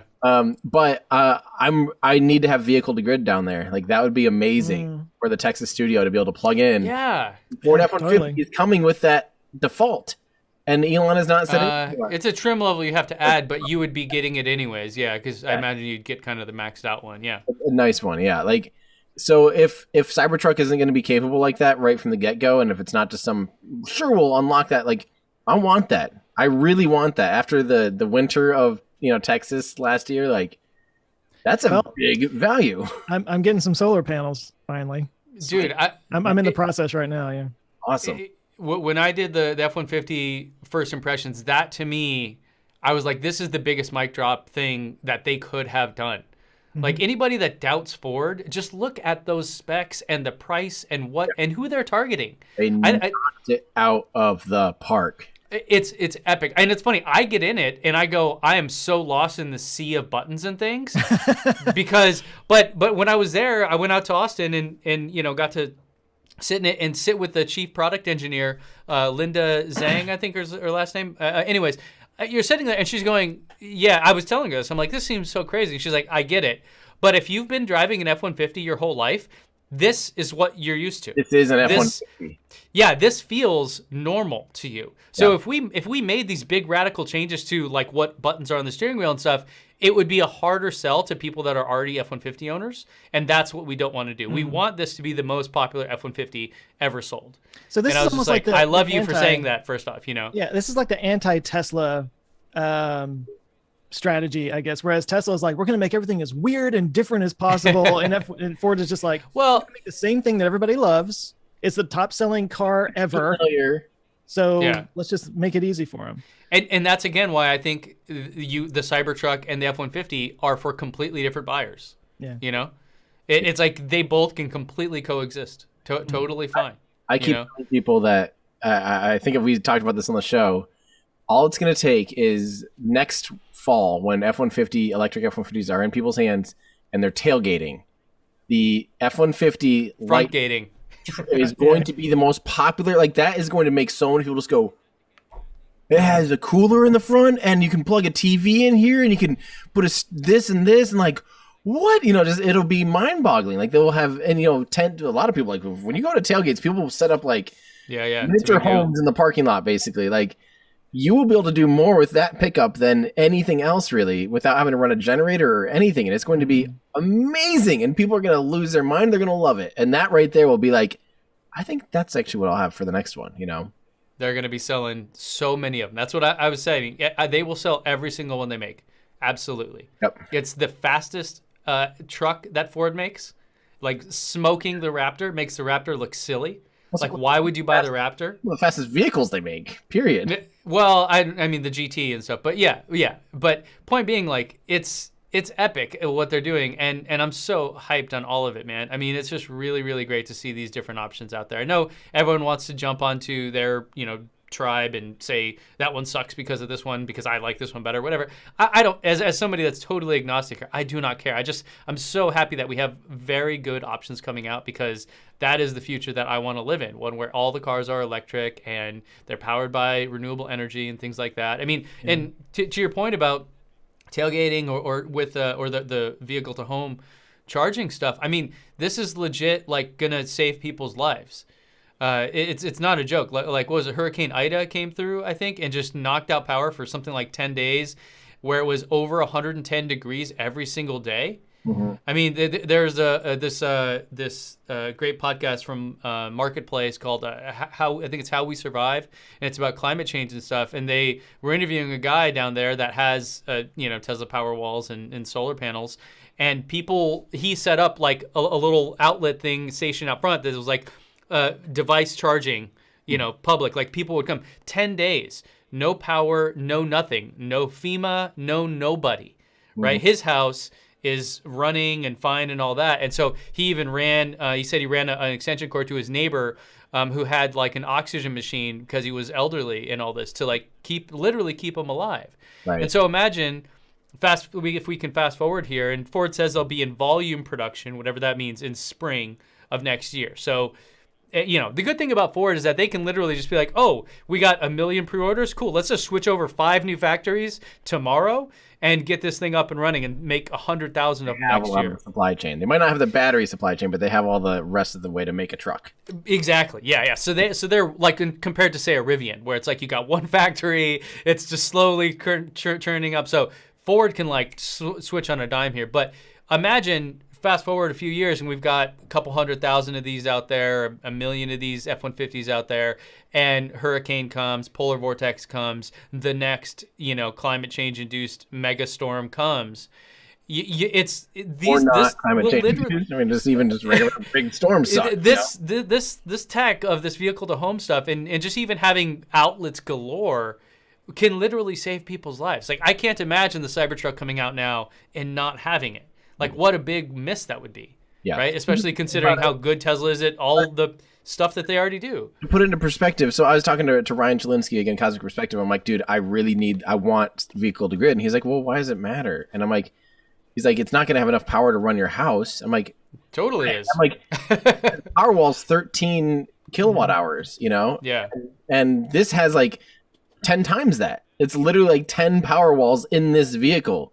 Even if you drained it halfway and kept half of his reserve if he needed to go somewhere in a power outage, you still have 5 Powerwalls. Like, yeah, and it puts out 80 amps. So 80 amps is its peak output. That can run your air conditioner and stuff, right? That's like a lot. A lot of homes, at least out here, older homes in California, where there's no AC and stuff, only have 50 amp panels. That means your whole house is powered by less than what this truck can do. And imagine if Tesla decides to do this with Cybertruck, they could obviously up the ante and go further, because they're the best at this stuff. So, yeah, I mean, this is the future that is going to save us, honestly. Someone in the comments I saw on YouTube asked, like, yeah, but what can it tow? Like 11,000 pounds still, I think. Like it's Yeah, totally. Well, its torque is way better than a non-electric vehicle. You have the instant torque, you have gobs of it, and of course, it's on the same chassis as the trusty old F-150. So anything as far as the chassis and all that stuff goes. But of course, yes, the range will be basically halved by a large payload.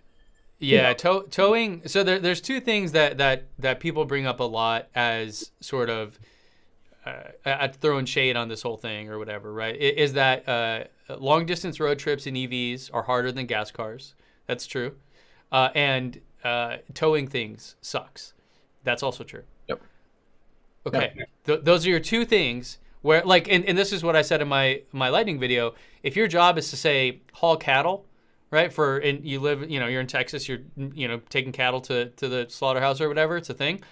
Yeah, none of these are going to be good. No, not even Tesla is going to be good in this case, because you need to charge that sucker up in 5 minutes. You can't spend even 30, 40 minutes waiting for it to charge. It's wasted time, right? So EVs aren't there yet in terms of solving every possible use case in the world, but they cover like 90% at least of use cases, especially since 70, 80% of people that own trucks and drive trucks don't use it as a truck ever. Never tow, and then never use the bed even. Like And there's Especially a here in big study Texas, about that. Yeah. There's always like that guy at the office that drives his giant dually, F-350 and parks out in the parking lot, and the only thing he's got with him is his briefcase, and it's just like, seriously. Yeah.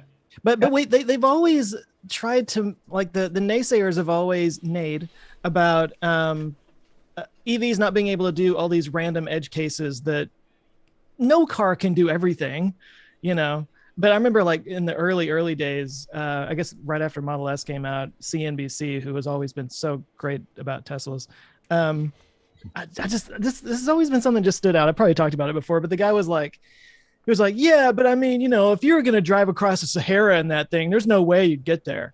And I was like, do you say that about any other car? Like a Toyota Corolla? Well, you couldn't drive that across the Sahara. So yeah, there's not a lot of gas stations. I'm not gonna buy it. That too. Yeah. Come on. Yeah, exactly. That's funny. The thing that's kind of disheartening about, to your original question there about all the new EVs and stuff. One thing that I see online, and maybe it's just people in my videos, I don't know. It's disheartening is a lot of the more hardcore Tesla fans that are out there today, and I love all of them, by the way. I'm so happy that Tesla has them, Rivian has them now, Lucid has them. I'm on Reddit now, with all the cool kids, and I see the like Lucid group and the Rivian group, and they are just as hardcore as Tesla fans are. I love it. It's so cool to see that we're fighting out about like which one's the best. But the thing that really is disheartening is when I see the people that are the hardcore Tesla fans that are poo-pooing all these other ones with almost the exact same rhetoric as Tesla haters did in the early days. Yeah. So let me give you an example. I did my video about the trucks. I'm like, the Rivian is the truck for me. It fits all the, with my lifestyle, blah, blah, blah. This is the one I would choose.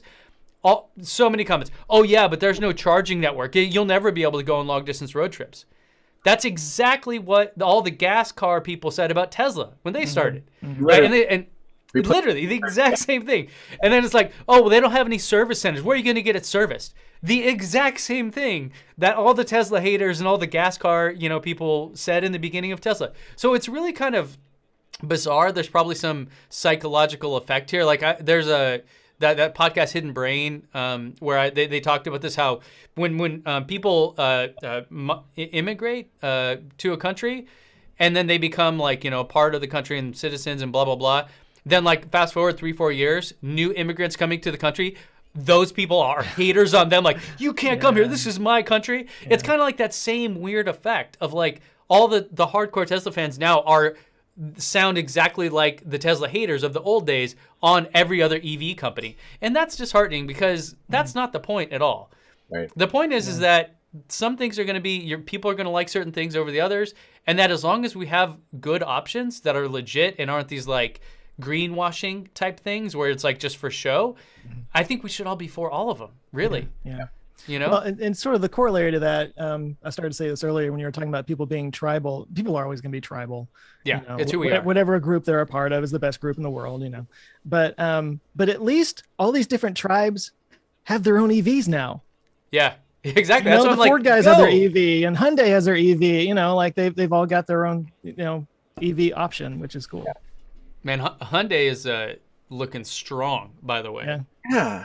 They are coming out And swinging. good, like really good, compelling, cool looking vehicles. And I'm just like, I even saw a Kia Soul EV the other day, and I was like, look at that. Yeah, it's like, Cool. Oh, Yeah, like I literally just like kind of gawked at it for a while. You know, I pull up in a Tesla and I'm just staring at this Kia for like way too long. Like if someone was watching me stare at their car, they're probably like trying to figure out how I'm gonna break in or something. Like I was like, look at it, oh, it's so cool. You know, yeah, I loved it. I was chatting with one of my Patreon guys the other day that has an Ioniq 5. oh, He was really yeah. happy with it. He's in Norway, so I don't know if they're more available over there, but well, and like the EV6, that one coming out looks amazing. Because I don't think I've seen that one. who makes somebody Kia? Google it. Yeah, I think it's the Kia EV6. Oh yeah. Somebody show it on the screen, but just like look at it. Yes, very very good looking. And I think the low range one is 300 miles of range or something like that. Like it's legit in terms. Well, you know, assuming they can deliver on their specs. But yeah, this is like Kia and Hyundai are crushing. That dude. is hot. Yeah, look at that thing. I love this line that goes through it for the taillights. That is Yeah. beautiful. Yeah, dude. Yeah. I mean, it's just so cool, you know, to be, it really is. And the cool thing for me is that, you know, I'm not an auto journalist, but I get invited to all these things with the legit auto journalists. They all are just tripping over themselves, hyped on EVs. Every single one of them. That's all they want to talk about. That's all they care about. And to them, they're going, this is like the biggest revolution in the auto industry in 100 years. It's really like, you know, Well, I imagine, a yeah, really if you fun are time to be alive and be a part of it. if you've, you know, sort of got a career and dedicated your life to journalizing anyway. Yeah, for Opining. for cars, and now suddenly like there's this like sea change happening right in front of you. That's exciting. I mean, like I haven't space seen anything like this before. Yeah. Like it was pretty much, you know, especially after the shuttle ended, there was pretty ho-hum there of like, what are we gonna do now for journalists? And now all of a sudden they're all fighting over, you know, trying to cover all these new startups and it's exciting again. And everyone's like, oh, there's tons of new energy. And I want to point out that apparently Kia also invented the world's most powerful daytime projector. Projector like this, they could actually work in broad daylight. So touche. I also like how they're in the woods and they've projected up an image of a guy in the woods. Well, what would be more natural? Would you rather it be like a big city, like urban thriller while you're camping? That's funny. Or would you Did you watch see- the movie with where what's his name gets like eaten by a bear? Revenant? Revenant? Oh. Yeah. Watch that in the forest. Like Grizzly Man? Well, so on one of my favorite YouTube channels, Fully Charged, they have a guy, Elliot, I think is his name, and he's in China, and he does the reviews of all the Chinese EVs. If you guys gonna ever bring want to that up, see yeah. some of the coolest stuff, there's one called the Xiaopeng P5. Yeah. Which is the smaller sedan. There's the P7, and then I think they have a couple other ones. They have a projector that is an option you can buy with the car. It has a blow-up air mattress, like you fold the seats down, and the mattress like fits around the center console and stuff. So you lay down, and then you hang up a projector that goes like where the windshield is. And it also has a fridge in the back, like in between the back seat, like the little. Imagine like the center console of the back seat pops open. There's a little like 2 or 3 water bottle type thing right there. I was just watching and going like, this is just so cool. Yeah. I mean, you don't see stuff like that over here. You know Well, what I if you mean? have enough power in a car to run a home, why not just put home amenities in the car? Yeah. There you go. Yes, You so. know? We're van life, right? Right, I was about to say it's like van life in a car.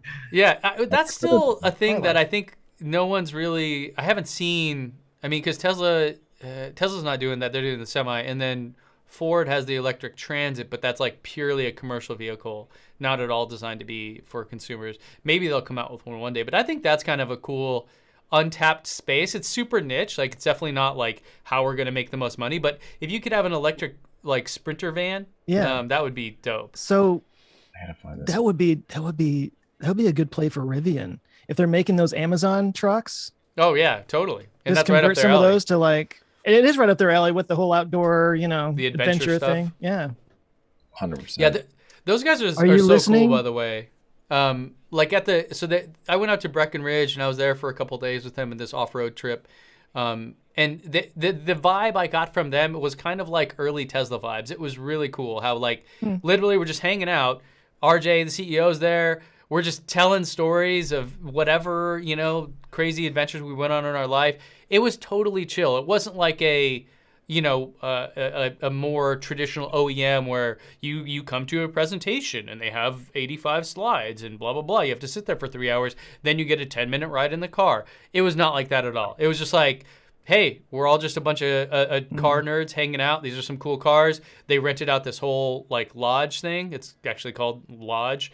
And anyways, it was just like the vibe was like, oh, these guys, they have that cultural thing of like, yeah, let's like do this. Really like ambitious, exciting, and not pretentious at all. So It sounds like they're kind of embodying the spirit of the cars with the outdoor adventure thing, which that's what you do. You go and you park somewhere and you sit and you pop one out and 1,000%. Like out? the whole off-roading trip we went on up in the mountains in Breckenridge there was designed by a guy that works in accounting, who just happens to be this like off-roading nut that's been since he's a kid growing up in the mountains, always into it. So they were like, hey, do you know any trails? And he's like, yeah, let's go. And so everybody there, it was a cool vibe. I really cool. enjoyed hanging out with those guys. Well, just real quick, I mean, we kind of tiptoed on this a second ago, but the whole Sandy Monroe's been talking a lot about the Chinese coming with their EVs when they start selling was it the Neo? Is that one of theirs? Sure. The ES8 or something. I don't know. Do you have thoughts on that? Like, are we about to see a huge disruption from the Chinese because they've been building our cars for a while and I mean, certainly they make cool products and they're the biggest electric vehicle market in the world in terms of number of units. The question, I mean, we still have the Trump tariffs in place, so any car coming from China would be just outrageously expensive, I would imagine. Like 25-30% more or something like that. I was actually just reading something about how Biden has not done away with those tariffs yet, and maybe that's why, because like there could be a flooding of the market in certain things, especially EVs.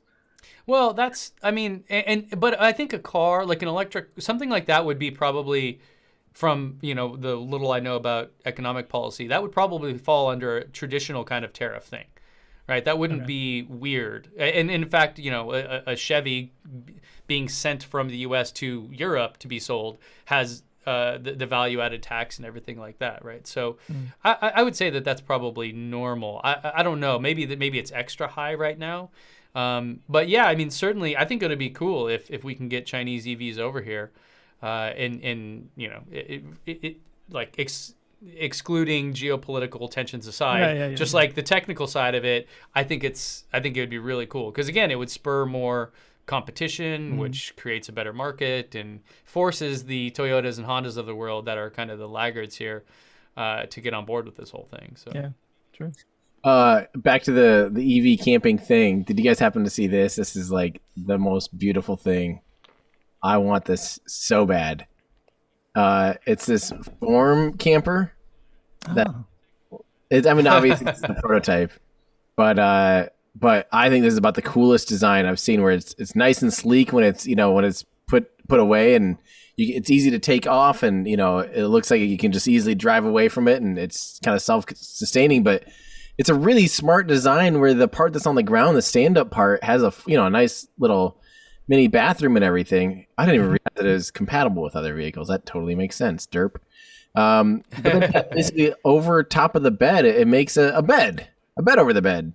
Oh, cool. That's a really, really that's awesome. Design. If they can actually produce this and make this, I mean, this is compelling. This is really cool. I mean, Tesla themselves had a rendering of some sort of camper thing for the Cybertruck, but Yeah, that was this looks much more complete than that. That was just like a tent. Yeah, and this, I like the idea that this would be cross compatible with multiple options. I don't know, how does the kitchen slide into the bed? Oh, the bed folds in half, like a hot dog, and then a full stack slides in it. That's pretty stinking smart. Wow, That's good cool. design. Okay. Do you do a lot of camping and stuff, Tim? No, not at all. But I always dream about it. Not at all. Well, and I think this is. Well, I can't wait for in about 2 years we're going to see a flood of like camper vans and campers, and because everyone 2020, 2021 is like, you know what, I'm going to buy a camper. Like so many of us, our friends or family or us are probably guilty of exactly that. There's going to be just like that and treadmills. There's going to be a big old, like used market for those things in about 2 or 3 years, I think. But yeah. I worked at REI quite a while back, and I've got just like tons of camping gear in a closet that has not been touched. And it's kind of just my bug out bag at this point, basically. If the apocalypse happens, I can just grab it and go. But outside of that, I have not been using it. This is why. So I'm such a wuss when it comes to camping, but this is why we switched from the R1T to the R1S, because the R1S is, with all the seats fold down, is massive, and you can sleep in it. It can fit like a full size bed, so you don't have to do anything, right? You just kind of fold it all down, and there you go. And I've done that in my Model S before, twice now, and it was fantastic both times. And that's obviously a much, much smaller vehicle. So. Yeah, I mean, I like being out there and doing that, but I also like, I probably wouldn't invest in any of these things. That's why I think like Rivian had, and I said this in my video, I told them this to their face. I'm like, $5,000 for this pull-out kitchen? Are you crazy? Like, this is, like, I have a $50 induction cooktop from IKEA that works just as good. $50. Like, oh yeah, but it has all this nice. So I'm like, yeah, no, I get it. But I can go to REI, spend a couple $100, and I'm good. Like, we're not even in the same ballpark in terms of cost here. How much is it? The kitchen thing? The kitchen insert is $5,000, and it comes with all the things. So all the aluminum bowls and utensils and blah blah blah, and it has like a little actually electric powered sprayer to spray off dishes and stuff like that with a water reservoir. Yeah, it's cool. Yeah, I get it. There's $5,000? probably what? Yeah, no. There's probably at least 40% of the country that's all they're willing to spend on a car in general. Yeah, no, totally. Well, one thing they mentioned, I don't know if they've announced it yet, but I think that it's going this way, is that you can just rent those. Like, let's say you're going on like Rivian will have a place. Really cool. Yeah, it's like here. So it's let's not say like a permanent thing in there. You can just like buy it and slide it in, and exactly. Yeah. Okay. Well, okay. Yeah, I think that would be, if you could do that like at REI's, if they like partnered with REI or something and just said, here, you can rent these for $100 a weekend or something. Like that would be cool. That makes totally. Sense. Because I don't know when you're going to pay off and use it enough to warrant owning one, but that's really cool. I mean, and it's always in there taking up space if you don't. Right. Yeah. Like, who wants this? Like, I don't get it. That's funny. Like, how often do you use the gear tunnel versus how often do you use a kitchen? I can tell you, I was shocked at how kind of useful the gear tunnel was. Yeah. I see that as like a big accessories kind of thing, because you can access it from inside as well, right? From inside the back seat. So that could be, if you want a fridge, you could like legit have a little fridge right there. Fill that whole Cheetos, the whole thing, and just the back passengers could just eat Cheetos for weeks. Exactly. Just fill it with Cheetos. I was thinking beer. Just open it up, just spills out. Out the sides, just. That's like when Ford had with the Mach-E, when they first came out with it, they had like the tailgating things, and they had like the frunk filled with ice and shrimp. And I was like, what? You're just gonna like have like a giant shrimp cocktail? Is that what this is? And then everybody gets sick from frunk shrimp. Yeah, I was like, like this sounds terrible. Spoil, and then like your frunk is just gonna on all the air conditioning vents there where they draw. Like rotten. Oh god, your whole car smells like shrimp. It smell like Jenny's Model Y. God, we have to take that in. So. I was gonna say there's probably some story there, but I'm just gonna move on. I don't know. No, have you guys both have Model 3s? Anyways, I'm gonna make you guys watch something else. Oh, I don't want to. Oh yeah, okay. Did you hear about this one, Ben? I heard about this. Yeah. This yeah, Joe, I know you Is did. it Starlink? No, this is basically the ultimate. Why don't they just? This is a company doing. Yeah. They just. That's this week's. Why don't they just? Why don't you just, instead of having a rocket, just basically shoot it out of a gun? Yeah. Oh, yeah. I really want to see Ben's reaction to this. Yeah, basically shoot it out of a gun, and instead of a gun, just I like slowly guns. spin it up to speed, and then eventually get it going fast enough, and then let go of it and fling it, and that'll be your first stage. Well, yeah. That's quite literally what Spin Launch is trying to do, and that's what they demonstrated with their small sat or their first subscale test demonstrator. So They demonstrated this. yes, they demonstrated it Suborbital. very much suborbital, and not even an actual Well. rocket yet. I mean, I've gone suborbital on my skateboard before, so right. Well, this That's is true. still a really good technology demonstrator for the company, because the crazy thing is, what this thing when it's fully operational will be spinning. Well, this version I believe spun at 450. This is why, by the way, this is why we stopped doing the show right here, is because I have no idea any of this stuff. I'm just trying to remember. Recall. It's something like I think the subscale one spun up to 450 RPM, and they basically suck the air out of this giant machine, but they still have like a sheet that it's going to break through. So it's going to go from vacuum conditions, at 450 RPM. And when you do the math at 450 RPM, it's pulling 10,000 Gs on the rocket. Whoa. So the This rocket is not human rated. This is not human rated. It's going to spin up to 10,000 G, or it's going to end up pulling 10,000 Gs. And then it gets let go, and it just shoots out this, think about 450 RPM. You have to time it so precisely within like 1.1 millisecond or something.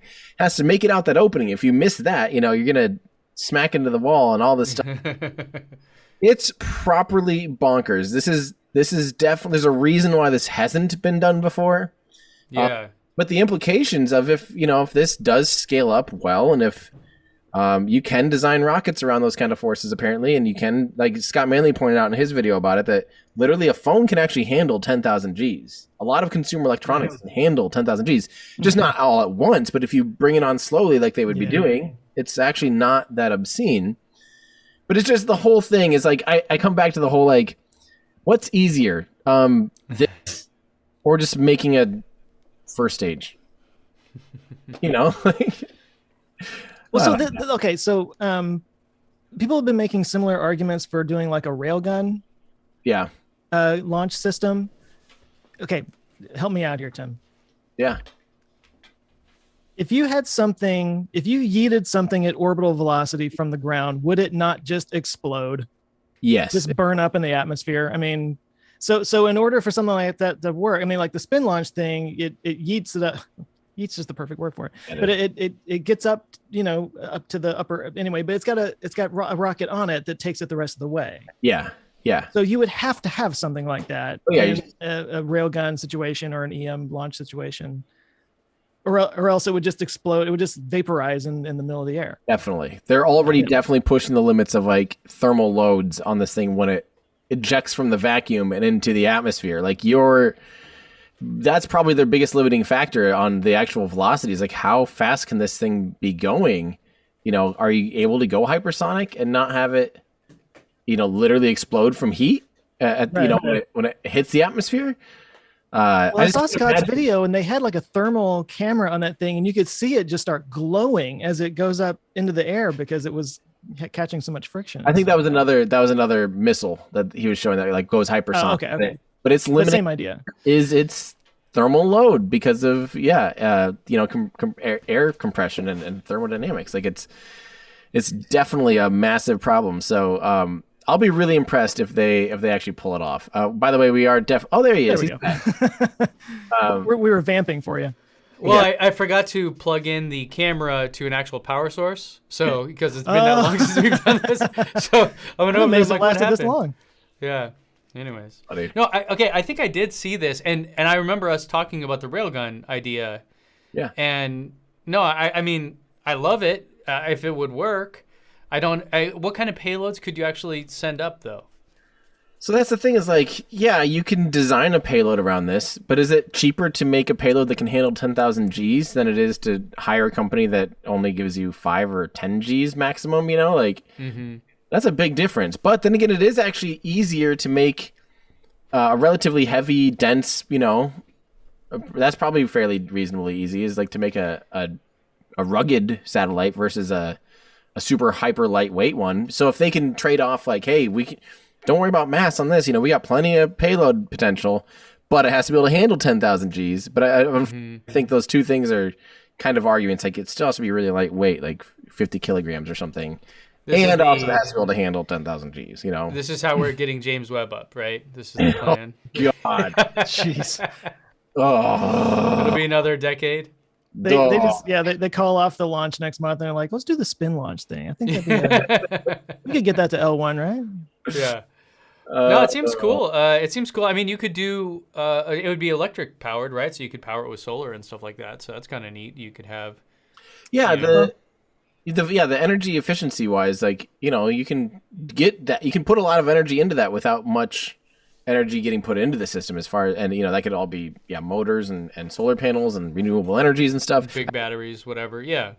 But at the end of the day, actually, I don't know if that's going to be any total energy usage more efficient than just first stage, you know? Yeah. Now I did a video a while back on the idea of using solar shades to like stop climate change or to cool the planet. And it was just this insane, ridiculous number of launches that would be required to do something like that. But you could do something like a spin launch or a railgun or something on the moon. And you could have like autonomous stuff like melting down the regolith and making shields out of it, and then just yeet it out from the moon. There's no atmosphere. Just like debris field, sort of. Basically, yeah. But you don't have an atmosphere to deal with. You got so much lower gravity. So there would be an option for that anyway. We could just call Russia too and see about creating a debris field.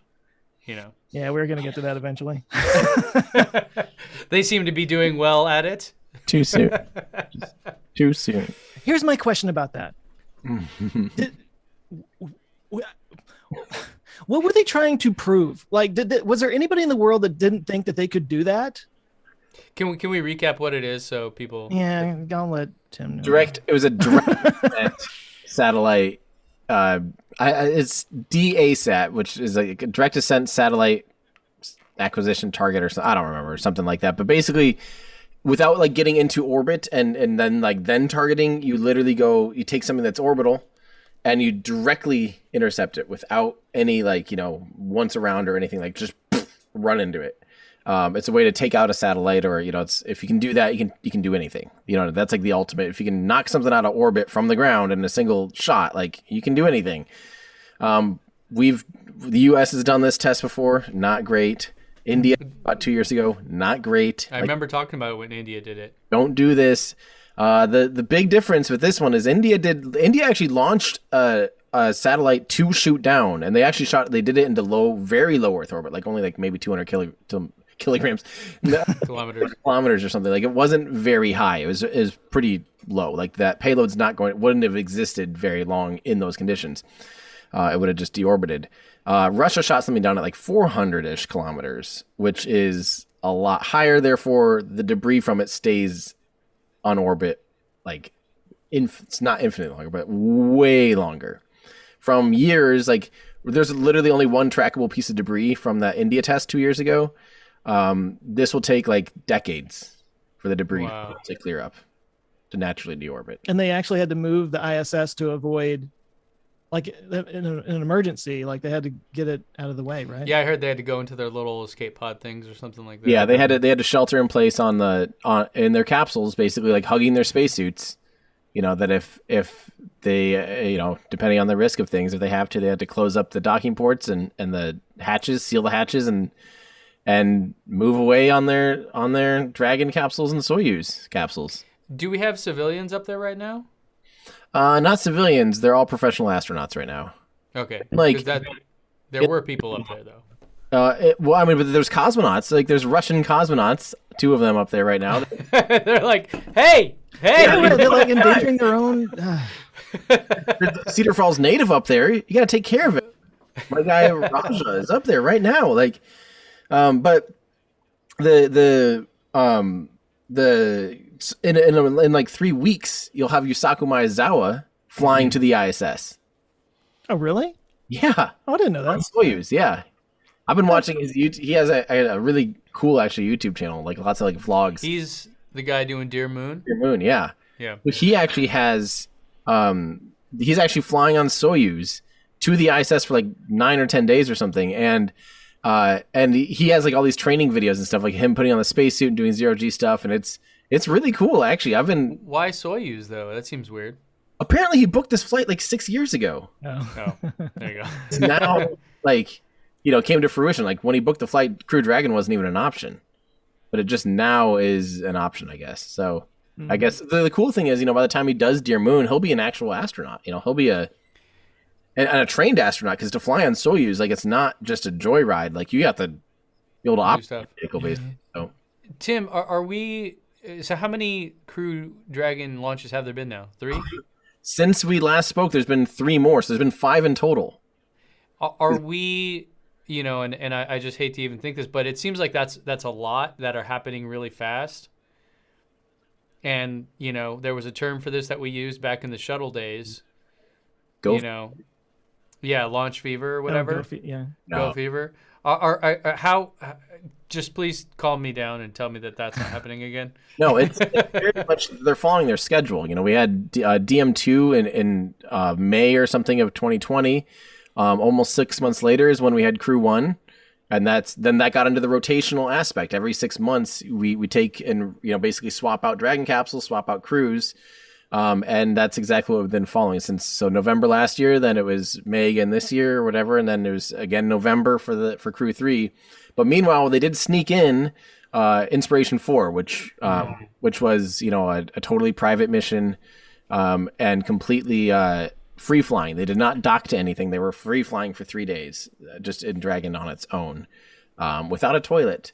And right, yeah, that was a little news quip that I saw. Yeah. Which isn't ideal, but I mean, realistically, they have diapers for that reason and everything. Now those guys actually went into space. They went into orbit.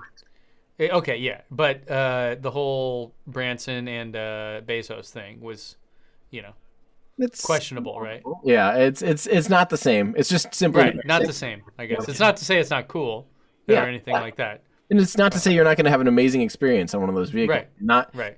I hate when people get all over the whole like, oh, are you in space thing? It's like, yeah, even Virgin Galactic not crossing the Kármán line. I don't care. It's not like you're gonna see this thing and all of a sudden green light goes, bing, you did it. Yeah. The experience is totally different. Like it's gonna be the same exact experience. Well, and it's kind of subjective, anyways, right? Something Kármán came up with this, right? There's reasons, but even Kármán himself calculated it to be like 83 kilometers or 79 kilometers, like below 100, and they just rounded up to 100. It sounds good. Yeah. Right. We love base 10 numbers. And it's from the mean ocean sea level, right? Yeah. Which is also hard to measure. Yeah, but that's within like a degree of accuracy of something reasonable. Got it. But the big thing, so Inspiration 4 is like a totally different, I mean, that is like completely on a different level. I guess that's what I mean. Not like, oh, you made it or not, but like you full on flew around the Earth several times. And then, of course, people get into like, well, are these astronauts? It's like, there's a difference between career astronauts, like that's your job, versus like, that's like saying, I guess here's where I'm at. Like, we don't debate if someone's playing baseball or they play baseball for college or a kid's a baseball player. We'll be like, yeah, my kid plays baseball. They're a baseball player. No one goes like, oh, is he professional? Does he play for the Cubs? He doesn't play for the Cubs. He's not a baseball player. Well, you could even look at that as like there are minor league players that get paid, right? Yeah. That are like, and if you meet them, they're like, oh, I'm a professional baseball player. Right. Or same with basketball. There's like these minor leagues which are, and then maybe you'll make it to the actual, the big leagues one day. Right. But in the meantime, you're still getting paid as a professional athlete, right? Yeah. Yeah. So I agree. it's a little bit of this, like, who cares? Like, who Yeah. cares about the title? They went and flew in space for 3 days. If you were to try to say that, like, John Glenn wasn't worthy of being an astronaut because he was only in orbit, or Alan Shepard, who was only suborbital for 20 minutes, we're happy to declare these people as astronauts. But I don't think we do maybe need either a separate definition of the profession of an astronaut versus the act of being an astronaut. I don't know. Maybe if that matters. I don't think it matters. They're an Well, let me ask it another way. Are we journalists? right. Yeah. Is that an insult to people that that went to school for journalism? Right. 100%. That's my opinion, but yeah. Are we used? But do we make money by doing what journalists do? Right. I don't know. I mean, I've definitely had people freak out at me for when I say, like, I'm an educator. Like, yeah.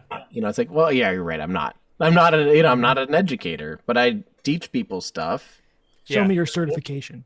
Yeah, exactly. Or like, yeah, like I think most of us, I don't know, the term YouTuber has such a different term compared to like the education space on YouTube, but I would be hesitant to call myself a YouTuber. Yeah, it depends who you're talking. If you're talking to a 7-year-old, definitely call yourself a YouTuber, and you're like the coolest person on the planet. And then you show them what you do, and they're like, "Oh, I thought you were a real YouTuber." Yeah, exactly. Talk about rockets. I want like slime videos. Come on. Here's a toy review. Yeah. Yes. Wow. Yeah. Yeah, but that's pretty much in my planet or in my little orbit here of what happened in the world. I think that's pretty much everything that's happened in the last 6 months. Yeah. Well, there's been a lot. Yeah. Yeah. So what's next? Are there any like rabbit holes you guys have been going down recently? Just things that have caught your interest that have been capturing your imagination outside of what you normally talk about? I'm just getting hit really hard with like the architecture bug and like home design bug. Mm-hmm. I mean, I've always had that. I think we've talked about it on the show. But it's definitely like when I turn off at night and watch something on YouTube, I'm watching architecture stuff for sure. Yeah. I don't know. What about you guys? Yeah, Joe, you go first. I've actually been getting interested in, and I'm embarrassed to say that it was Facebook that turned me on to this, but or opened my eyes to it. The whole metaverse thing. And I feel like whenever I say that, people always kind of roll their eyes or whatever, because it's just like this whatever. But I got a VR headset. I got an Oculus Quest 2 during the pandemic, specifically because I was curious about, like, as we're all locked down and you can't leave your house, like, is there a psychological benefit to entering virtual worlds in a VR thing? I was just kind of curious about it. So I got one, and I haven't done a whole lot with it. I've played some games and whatnot, I think they got a long way to go before it's like comfortable. I'm not constantly futzing with it, but anyway, this whole idea of us eventually getting glasses that are like AR, VR glasses, and the idea that there's this like digital overlay to our normal reality, and that's something that's like being built right now, and it's in the early stages, and suddenly NFTs actually make sense because there is like a digital world where you can actually own physical property in that world. Mm-hmm. There's apparently like land grabs going on now where people are like buying blocks in New York City digitally. And I don't know exactly what the plan is to do with that, but I'm imagining, if nothing else, like if you own this brownstone over here, you could put an ad on it and people could walk by with their glasses and see that ad and you can make money or something. Is that what the metaverse is? I thought the metaverse was totally digital, not this augmented reality thing, which I think is what you're describing. I don't think there's any one definition of the metaverse, actually. It's like everybody kind of uses their like own Facebook terminology. changed their name to Meta. Right, yeah. And I think this idea. NVIDIA calls it the Omniverse. Like they're all kind of like building their own things, but the idea is that it will all be like one thing. But it's like a 3D experience of the internet, which sounds horrifying and interesting at the same time. But like this combined with blockchain and Web 3.0 that's coming and everything, it just sounds like this. It's like the EV thing we were talking about a second ago. It's like this whole sea change in how we interact with the world and interact with this new world that's being created. And so like when the internet was started, I didn't see it as like a scary thing. I thought it was like, oh, this is really interesting. You know, I didn't feel like out of it, but I feel really out of it on this one because I'm just like trying to wrap my head around it. And so I've kind of started going down this rabbit hole recently of just like, this is something I feel like I need to get at least some kind of handle on, or at least understand, because this is where things seem to be going. What was it like?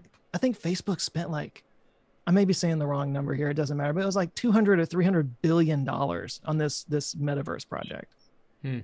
Like, and that's just one company. There's all these other companies that are investing, you know, similar, maybe not as much, but similar. Raise an eyebrow and start being like, obviously, they're, you know, the biggest companies that are making the most money now are investing into something. You got to kind of point here and be like, well, this is. Yeah, I mean, it's going to happen, you know. Yeah. It's like autonomous cars. I've been saying for a long time, like, it is absolutely going to happen because there's too much money to be made in it for it to not happen. You know. Yeah. It's just been it's super interesting. I'm way behind on it. Maybe I'm not as behind as I think, because you guys didn't even know what I was talking about. But not at all. I think it's pretty far ahead. But you know, I would not be the one to look to as someone on top of things like this. So I'm not either. But it's something that I just kind of like started dipping my toe into, and it's kind of fascinating. I just finished reading. I just finished reading Ready Player 2. I don't know if you guys did. I'm sure you know the first movie out there, but have you guys read either of those? I haven't read either one. No. It's pretty cool. It's interesting. I mean, this is kind of the, I guess this is the purely digital manifestation of that. Yeah. And they take it to a whole nother level here in Ready Player 2. Yeah, it's fascinating. You know, I don't know. I mean, I kind of just want the metaverse where you like go to barbecues and have drinks with friends and, you know, walk around on mountains and things like that and surf and whatever. Well, and there's an argument to be made that we need to be getting more toward that, kind of stepping away from our devices and whatnot, as opposed to entering our devices, basically. Yeah. You know, maybe I'm just old. I don't know. Or, you know, my mindset is like different, you know. About those things. Like, I think the augmented reality sounds fascinating, though. I've been trying to, me and my buddy, because I'm super into golf now, a buddy of mine who's a machine learning expert, we're thinking about building an app that has some sort of augmented reality golfing experience, where imagine you were wearing glasses and it's like you're playing a video game where it's like you can see like the flag bouncing around and like shows you exactly how far it is to it, you know, and the wind or something like that. Like, I think that's kind of cool if you can enhance the world around you. I don't know that I want to exit the world around me. Yeah. Well, having played just with that Oculus just a little bit, I'm starting to see like some of the opportunities there and some of the interesting things you can do. The one that I always point to is there's a game on there called Vader Immortal, and it's a Star Wars game, but it's like you kind of get sent on a mission by Darth Vader. And at the end of it, you actually get into a lightsaber battle you're fighting with him against some robots. You're not fighting Darth Vader. You're like pals with Darth Vader or whatever, but not pals, but you're working together. But there's a bit in there where you're like in this jail cell. They've captured you because you're on this ship, whatever. And it opens up and Vader comes walking in towards you. Now, do you remember when Darth Vader was scary? Yes. You know, when you were a kid and he was this big, and it was like, he was a scare, and now you see him like dancing to "You Can't Touch This" at Disney parks and stuff. And you know, you saw him when he was a kid and he hates sand and all that. And he stopped being scary after a while. Well, in this game, he comes walking up to you and he's like this big and he's broad and he's like standing over you and he's talking. And I almost pissed myself. I was like, I forgot that Darth Vader was supposed to be scary. And it was like, okay, now I can see there's something to this, you know, like that's kind of what got me going. But like the idea of, you know, I have to wear these reading glasses these days. I saw somebody in the comments or in the live chat. I thought Joe got LASIK. Why does he have glasses on? I have to wear reading glasses now. So I just basically wear them whenever I get on my computer now. Well, you know, there's browsers and stuff in the VR headset, and you can just pull up a window. You can put it wherever you want. You can make it as big as you want. You can watch movies that way. It's not comfortable, but like imagine if instead of sitting down at a computer or at a laptop, you just pop some glasses on and you can put as many screens up as you want. You can fill your room with screens, and it's an interesting idea. I definitely think, I mean, I can see the world going that way. it makes sense. It's one of those things you can imagine that being the case. But yeah, I don't know enough about it. I don't know where the when the big mass adoption of it will be. That's kind of the it's kind of chicken and egg. Like, I don't think there's gonna be a lot of people developing for it until there's a lot of people using it. I don't think there's gonna be a lot of people using VR until it's really good, cheap. Awesome. Yeah. I still hate like the low refresh rate and the low resolution of. I've never seen one yet where I feel like I'm not just looking at a screen really obviously right here. There's still a ways to go. Yeah. Well, I mean, this was, back in, what was it, like the 90s, late 80s, early 90s when VR first came out. Remember Lawnmower Man? You guys remember there's a Nintendo 3D? Yeah. It was red and like it made everyone sick and everything like that. Gave you this weird, like a vertigo type feeling or whatever. I mean, yeah, it's a question. I mean, yeah, if they're spending that much money on it, I mean, because it's funny, the digital side of it seems easy. Like creating a world digitally that you can interact with seems not hard. It's the interface that I think is hard. Because in the digital world, you create the rules. You're not bound by physics or things like we are in the real world. But when you're trying to get you to experience, those things in an immersive way, I think it becomes much more challenging. Yeah. Well, the Oculus, I think, is 350 or something for the most memory. I don't remember. It was something like that. But they have some. I mean, they're like enterprise solution ones that go up to like $7,000, and those you plug into a computer, and they are like super high, density and refresh rate and everything, and it's a lot more. This is like you're an NFL quarterback and you want to rewatch your practice. Kind of thing. They do that. Yeah. I've seen videos that I'm like, this is mind-blowingly cool. Yeah. Actually, just this unlocked a memory for me. When I was probably 12 years old, my dad worked at John Deere as a network engineer, basically. And so he'd play around with like all sorts of fun tools. But they actually, in the 90s, like I was probably 12 years old or something, so mid-90s, they had a VR room and a VR headset you'd put on. And you'd look at tractors, and the designers would be able to sense of scale and stuff for these things. And I remember thinking I was equally excited and disappointed at the same time because it was really cool. It was like, wow, but I had convinced myself it was going to be like, I put these on, it's like completely realistic. Yeah. But it still was super cool. lame. Like it was 90s, like 8-bit graphics, hyper pixelated, and like really bad, but. It was still cool though to go into this room dedicated for that and walk around a virtual tractor. I that's funny. I like forgot about that completely. But yeah. What about you, Ben? What things are you besides golf? That's spending 18 years with your kid. We have a pool now at the house, and so I've gotten really into pool chemistry and pool. Like I'm super geek. Like I'm like, can I start a channel reviewing pool robots? Because or every time I go, I'm like, this is bull that I have to pay triple the price just because it says pool. It's made for a pool. You know what I mean? I'm looking at the tech in this. And I'm like, this all sucks. Like, it would not be hard to like just make a cool thing and then license it or sell it to one of the big pool manufacturers and be like, here you go. There is on TikTok a few pool cleaners that have really popular channels because they go and there's like this gunky and there's algae and there's like inches of gunk everywhere and then they clean it up. It's like one of these like satisfying videos because you watch how they do it and they like they shock the water with chlorine or anyway. It is actually kind of interesting when you get into it.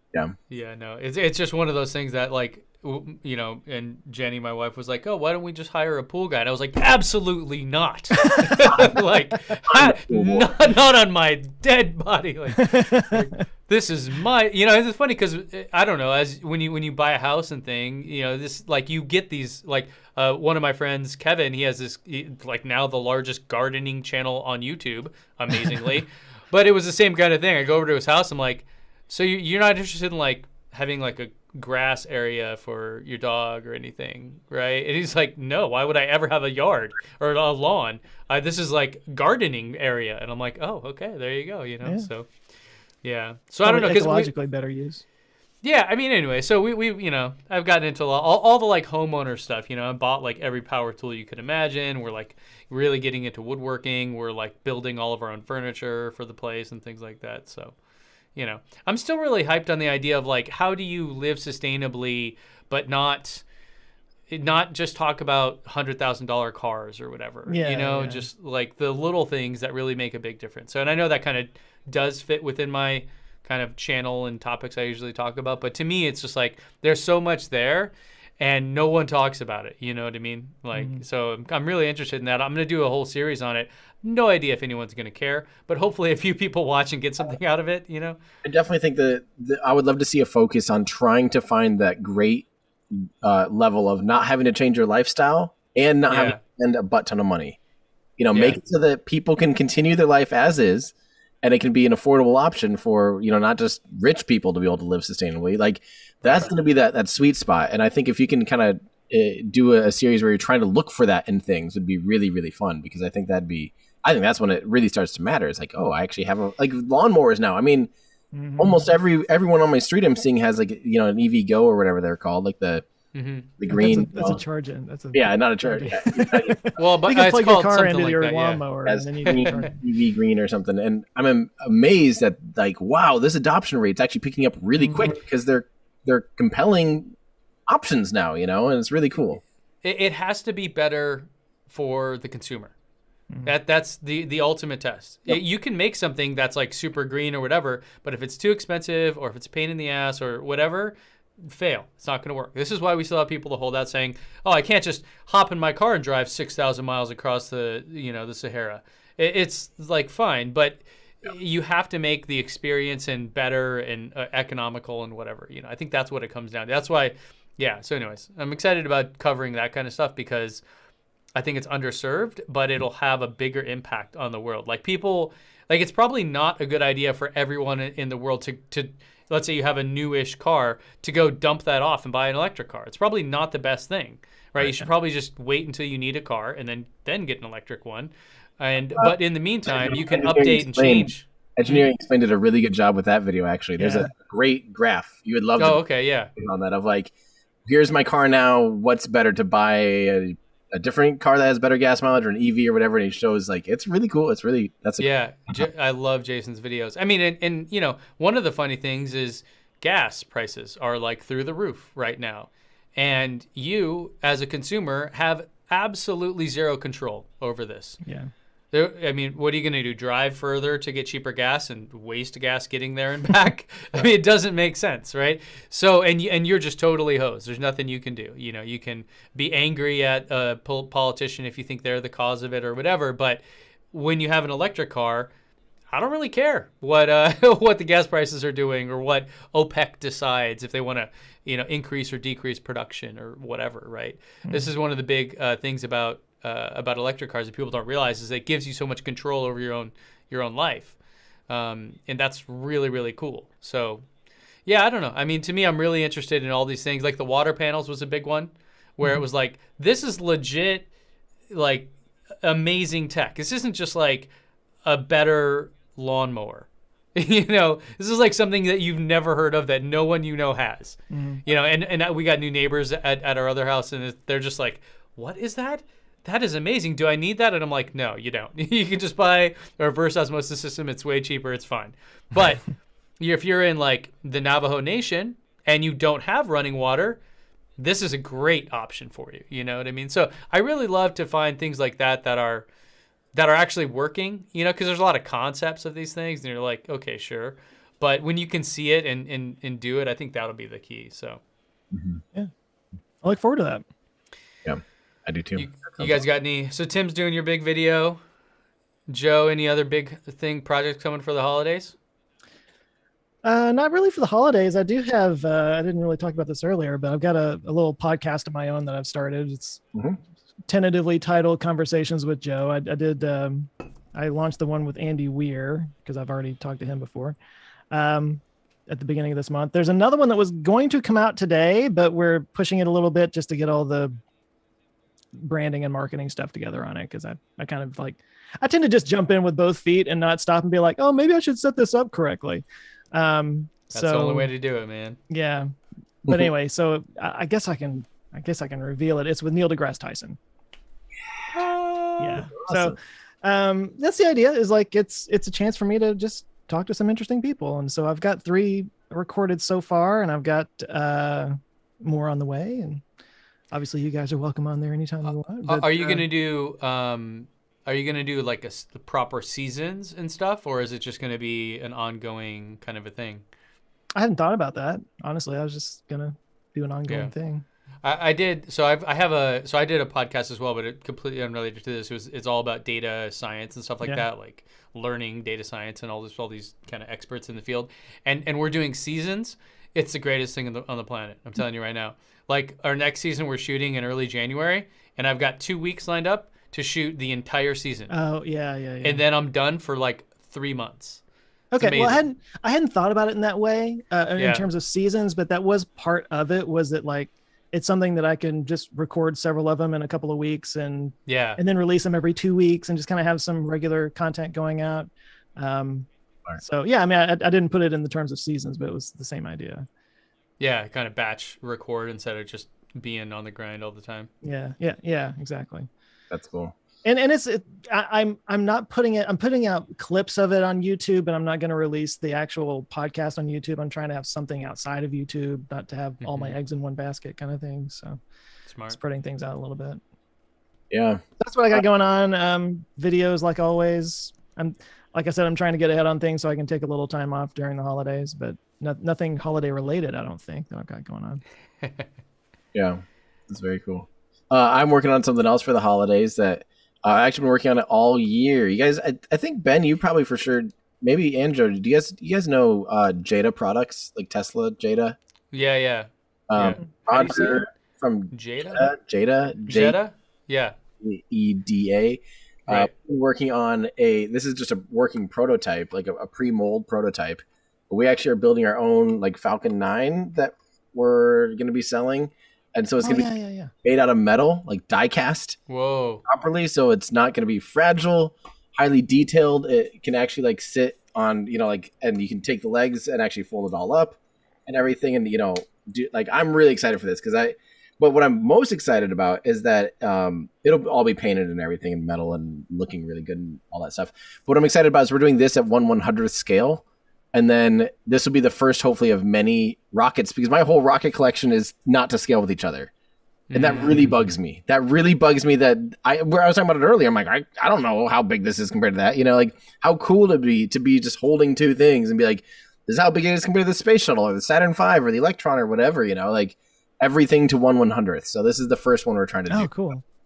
So assuming this goes well, it's really scary to have to buy molds for injection mold, like die cast injection molding. It's a big upfront investment. Yeah. So it's a big learning curve too. Yeah. Oh my God. Luckily Rogers had a lot of experience with that, with his products. So he's handling all the, the design and manufacturing aspect, and I'm the consultant and I'll be the branding marketing guy behind it, and it's scary though, because it's like this is a lot of money, a lot of money. It's insane. So that's so cool though. Who wouldn't want that? I mean, that's every kid out there, or any space nerd that just loves this stuff. I mean, there's so many people that are just geeked on it that you'll have a big market. I got space back here to put it if you want. Just saying. Yeah. Well, I had 3 goals with it. I wanted it to be more durable than most rockets, because definitely no offense to Ollie Braun's work, because they're like basically handmade, high detail, but every time I move them, I break them, like no matter what, and that's terrifying because they're amazing. I want it to be so durable, cheap, because again, handmade things are not cheap. Like these are really expensive, but they're again really highly detailed, so I get it. But then I wanted them all to be to scale. So like I'm trying to do something that I hope is, cheaper, still as detailed, durable, and all to scale with each other. So I think it's hopefully going to be I hope other people are excited about those same aspects of it as I am. That's cool. Speaking of that, did the SLS go up? Is that the right one? They now moved it just this week. They announced they're probably going to not launch until summer of 2022. Yeah. So yeah. But isn't there also a problem with the solid rocket boosters? Like they have to supposedly they only have like a year long. Yeah, they got a shelf life, and if they don't launch it, they'll have to get like redone again. I have no idea. We'll see. Yeah. Hashtag money pit. man. So the race still is on between Starship and SLS. Well, I mean, really, it's still, there's so many. It's so funny because, everyone always assumes that we're, I can't wait to see at the beginning of 2021, I had a Twitter thread of like, what do you think will be this, a bunch of different questions, like what will launch first, or what will be the first methane rocket to orbit, blah, blah, blah. I have a feeling a lot of these are just full blown, like hilariously wrong. The masses were just completely wrong. yeah. So. That's how, predicting this stuff is so incredibly hard. Yeah, it's so that's like when you talk about production of EVs, right? It's same thing. You know what I mean? It's easy to do a prototype, mass production. Yeah, the ramp. But even mass production, yeah. So, did you go see the Gigafactory in Austin when you were out there? I haven't seen it yet. No, I've driven by it. But yeah, I haven't gone and seen it or anything. Yeah, I was there fairly recently, and it was still very, very much under construction, and also very, very big. It is, but surprisingly, it's quite a bit smaller than Fremont still. Really? Yeah. Really? I was talking to the guys there. So I was riding with Matt, the president of the Austin Owners Club. Onward Beck. Yeah. And it's like his buddy. They do real estate out there. Super cool guy. We had a great time. He took me over there, and he's like, and he was surprised by that too. And I'm like, oh yeah, that's big. And I'm like, it's amazing to think that it's like almost 1 million square feet smaller. And he's like, what do you mean? And I'm like, look it up. Because the Austin Gigafactory is like 4 million, they said, or 4.1 or 2. And the Fremont factory is like 5.2 or 5.3 million square feet. Wow. Yeah. And I don't know if you include the tent area or not. I assume you do. But anyways, it's like it's great because I've been to the Fremont factory, I don't know, a handful of times, and I was like, oh yeah, it does feel way bigger. I don't know why. Maybe because it's just out in the middle by itself instead of like in a city surrounded by buildings. I don't know. Are they still calling it the Terra Factory? They were calling it that at first, and I just keep hearing it called Giga Austin now. So and if I've been, it's funny because as I started to cover all the other EVs and stuff out there, I'm like, the Tesla stuff is like totally like passed by. Like I think they're gonna make batteries there as well, right? Mm-hmm. So yeah, dude, that's like this doesn't bode well for Model Ys coming out of there or Cybertrucks coming out of there, which kind of sucks because I want to see Cybertruck on the road sooner. Because if we follow Elon's, what he said, I believe, is they want to, make the batteries, the 4680 cells, which I don't think are, like there was nothing there when I was there. It was like the walls are still going up, right? Mm-hmm.